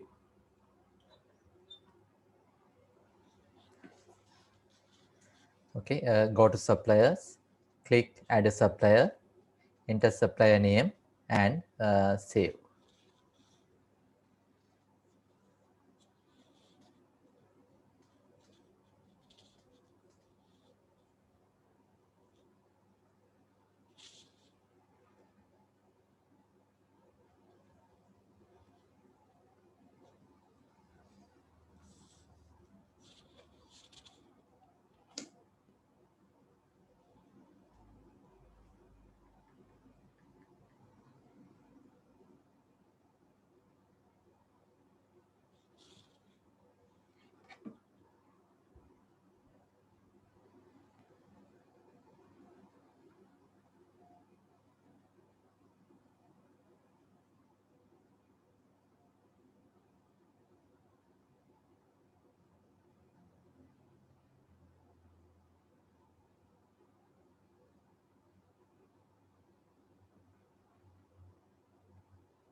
Okay, next we will create an item. Go to items, click add an item. Actually, this is a very user-friendly software. If you want to create customer, you can go to customers and click add as customer. And if you want to create or if you want to add a supplier, you can go to suppliers module and click add a supplier. And if you want to add an item, you can go to items and click add an item. From here, you can enter item code and description, and you can save.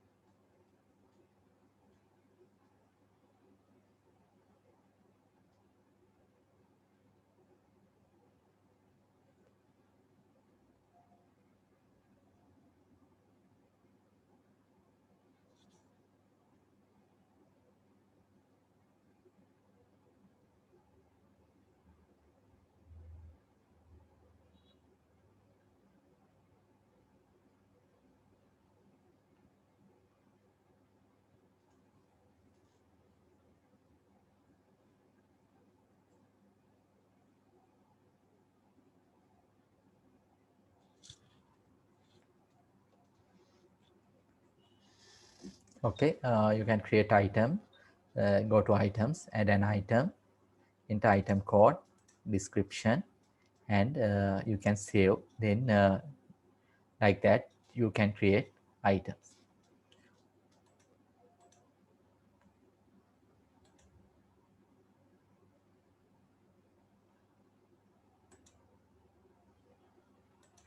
Okay, next in item settings, you can see price list. Now, sometimes you may sell uh, your items at a different prices for different customers.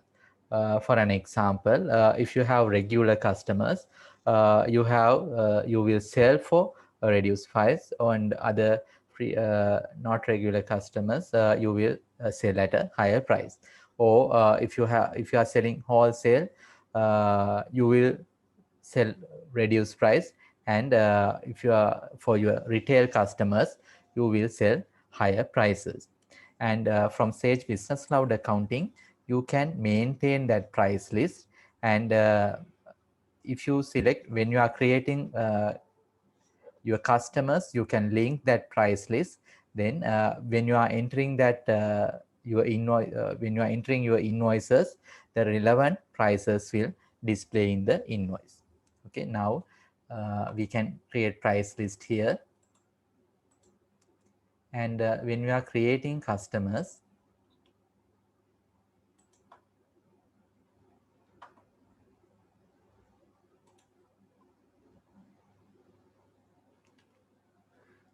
we can select the price list here.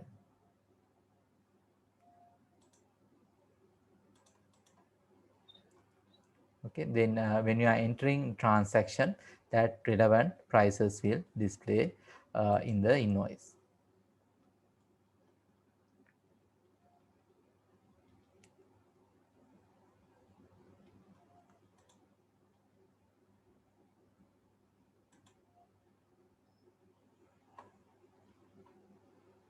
Now this customer has a distributor price list. We will open another customer.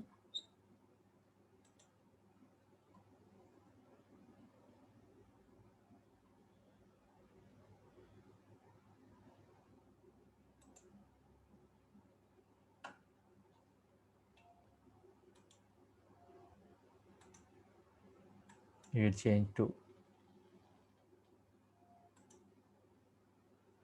retail price list.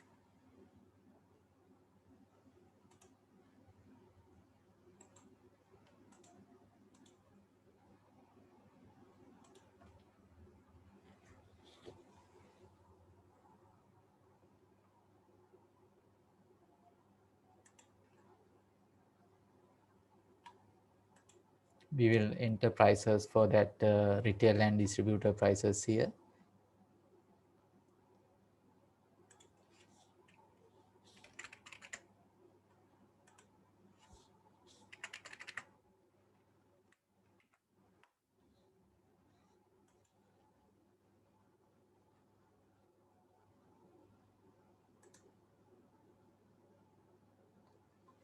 Okay, now we are selling this Sonic Wave 2302 SSC item. First, we will sell to Advanced Audio, enter quotation.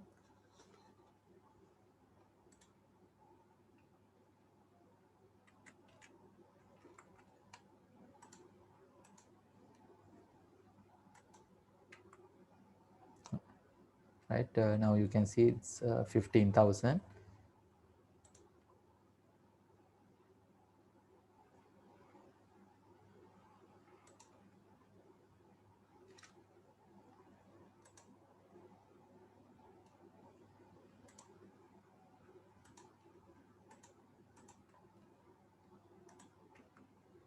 It's for this customer it's 10,000 because they have two different price lists. Based on this price list, retail price is 15,000, distributor price is 10,000. Based on their price list, customer price list, system will automatically pick that price. Okay, now for this customer it's 15,000.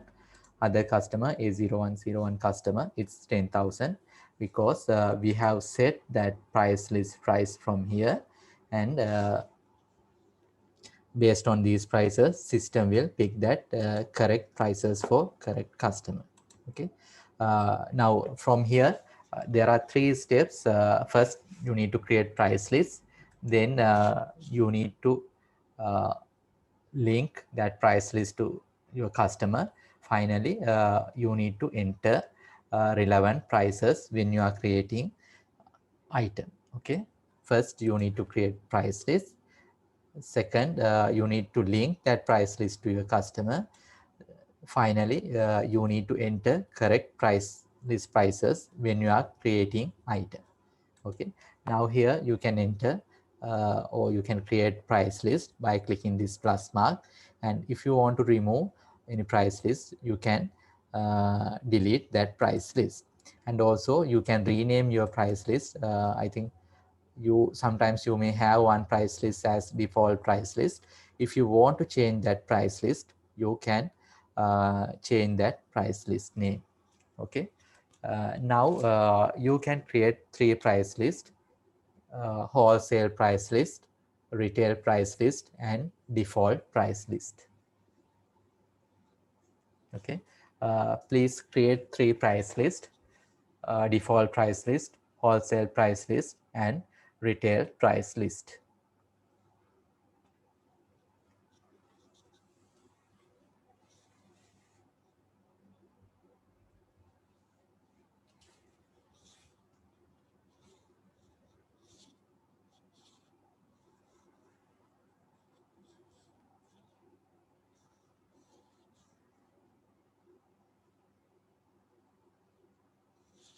You can add price list by clicking this green color plus mark, and by clicking on that price list you can rename that price list.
Okay, like that you can add your price list by clicking this green color plus mark. You can add price list, and if you want to rename you can rename, right? uh, okay, we will wrap up for today. uh, Next session will be on from next session it will be on Thursday from 3 to 6.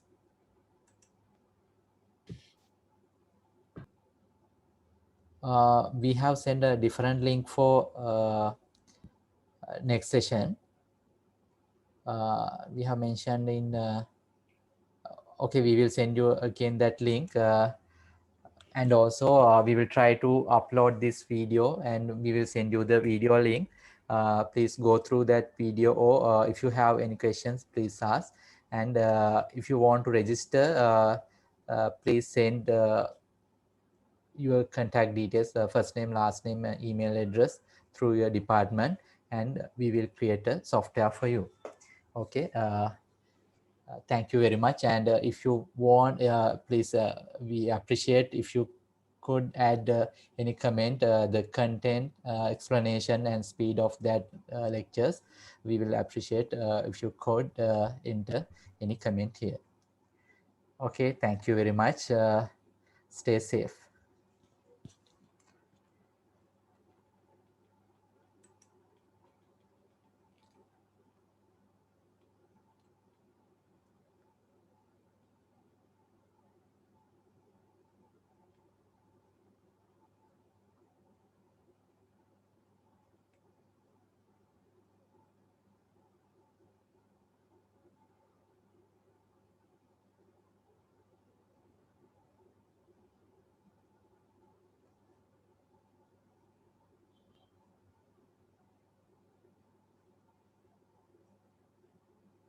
Mr. Shanna? Yeah, yes, ma'am. Yeah, thank you very much for giving this Right, okay. opportunity to us. You're welcome. And yeah, we Yeah, enjoy it. right, Yeah. thank you. We'll again join on Thursday. Thank you. Thursday. Okay, thank you.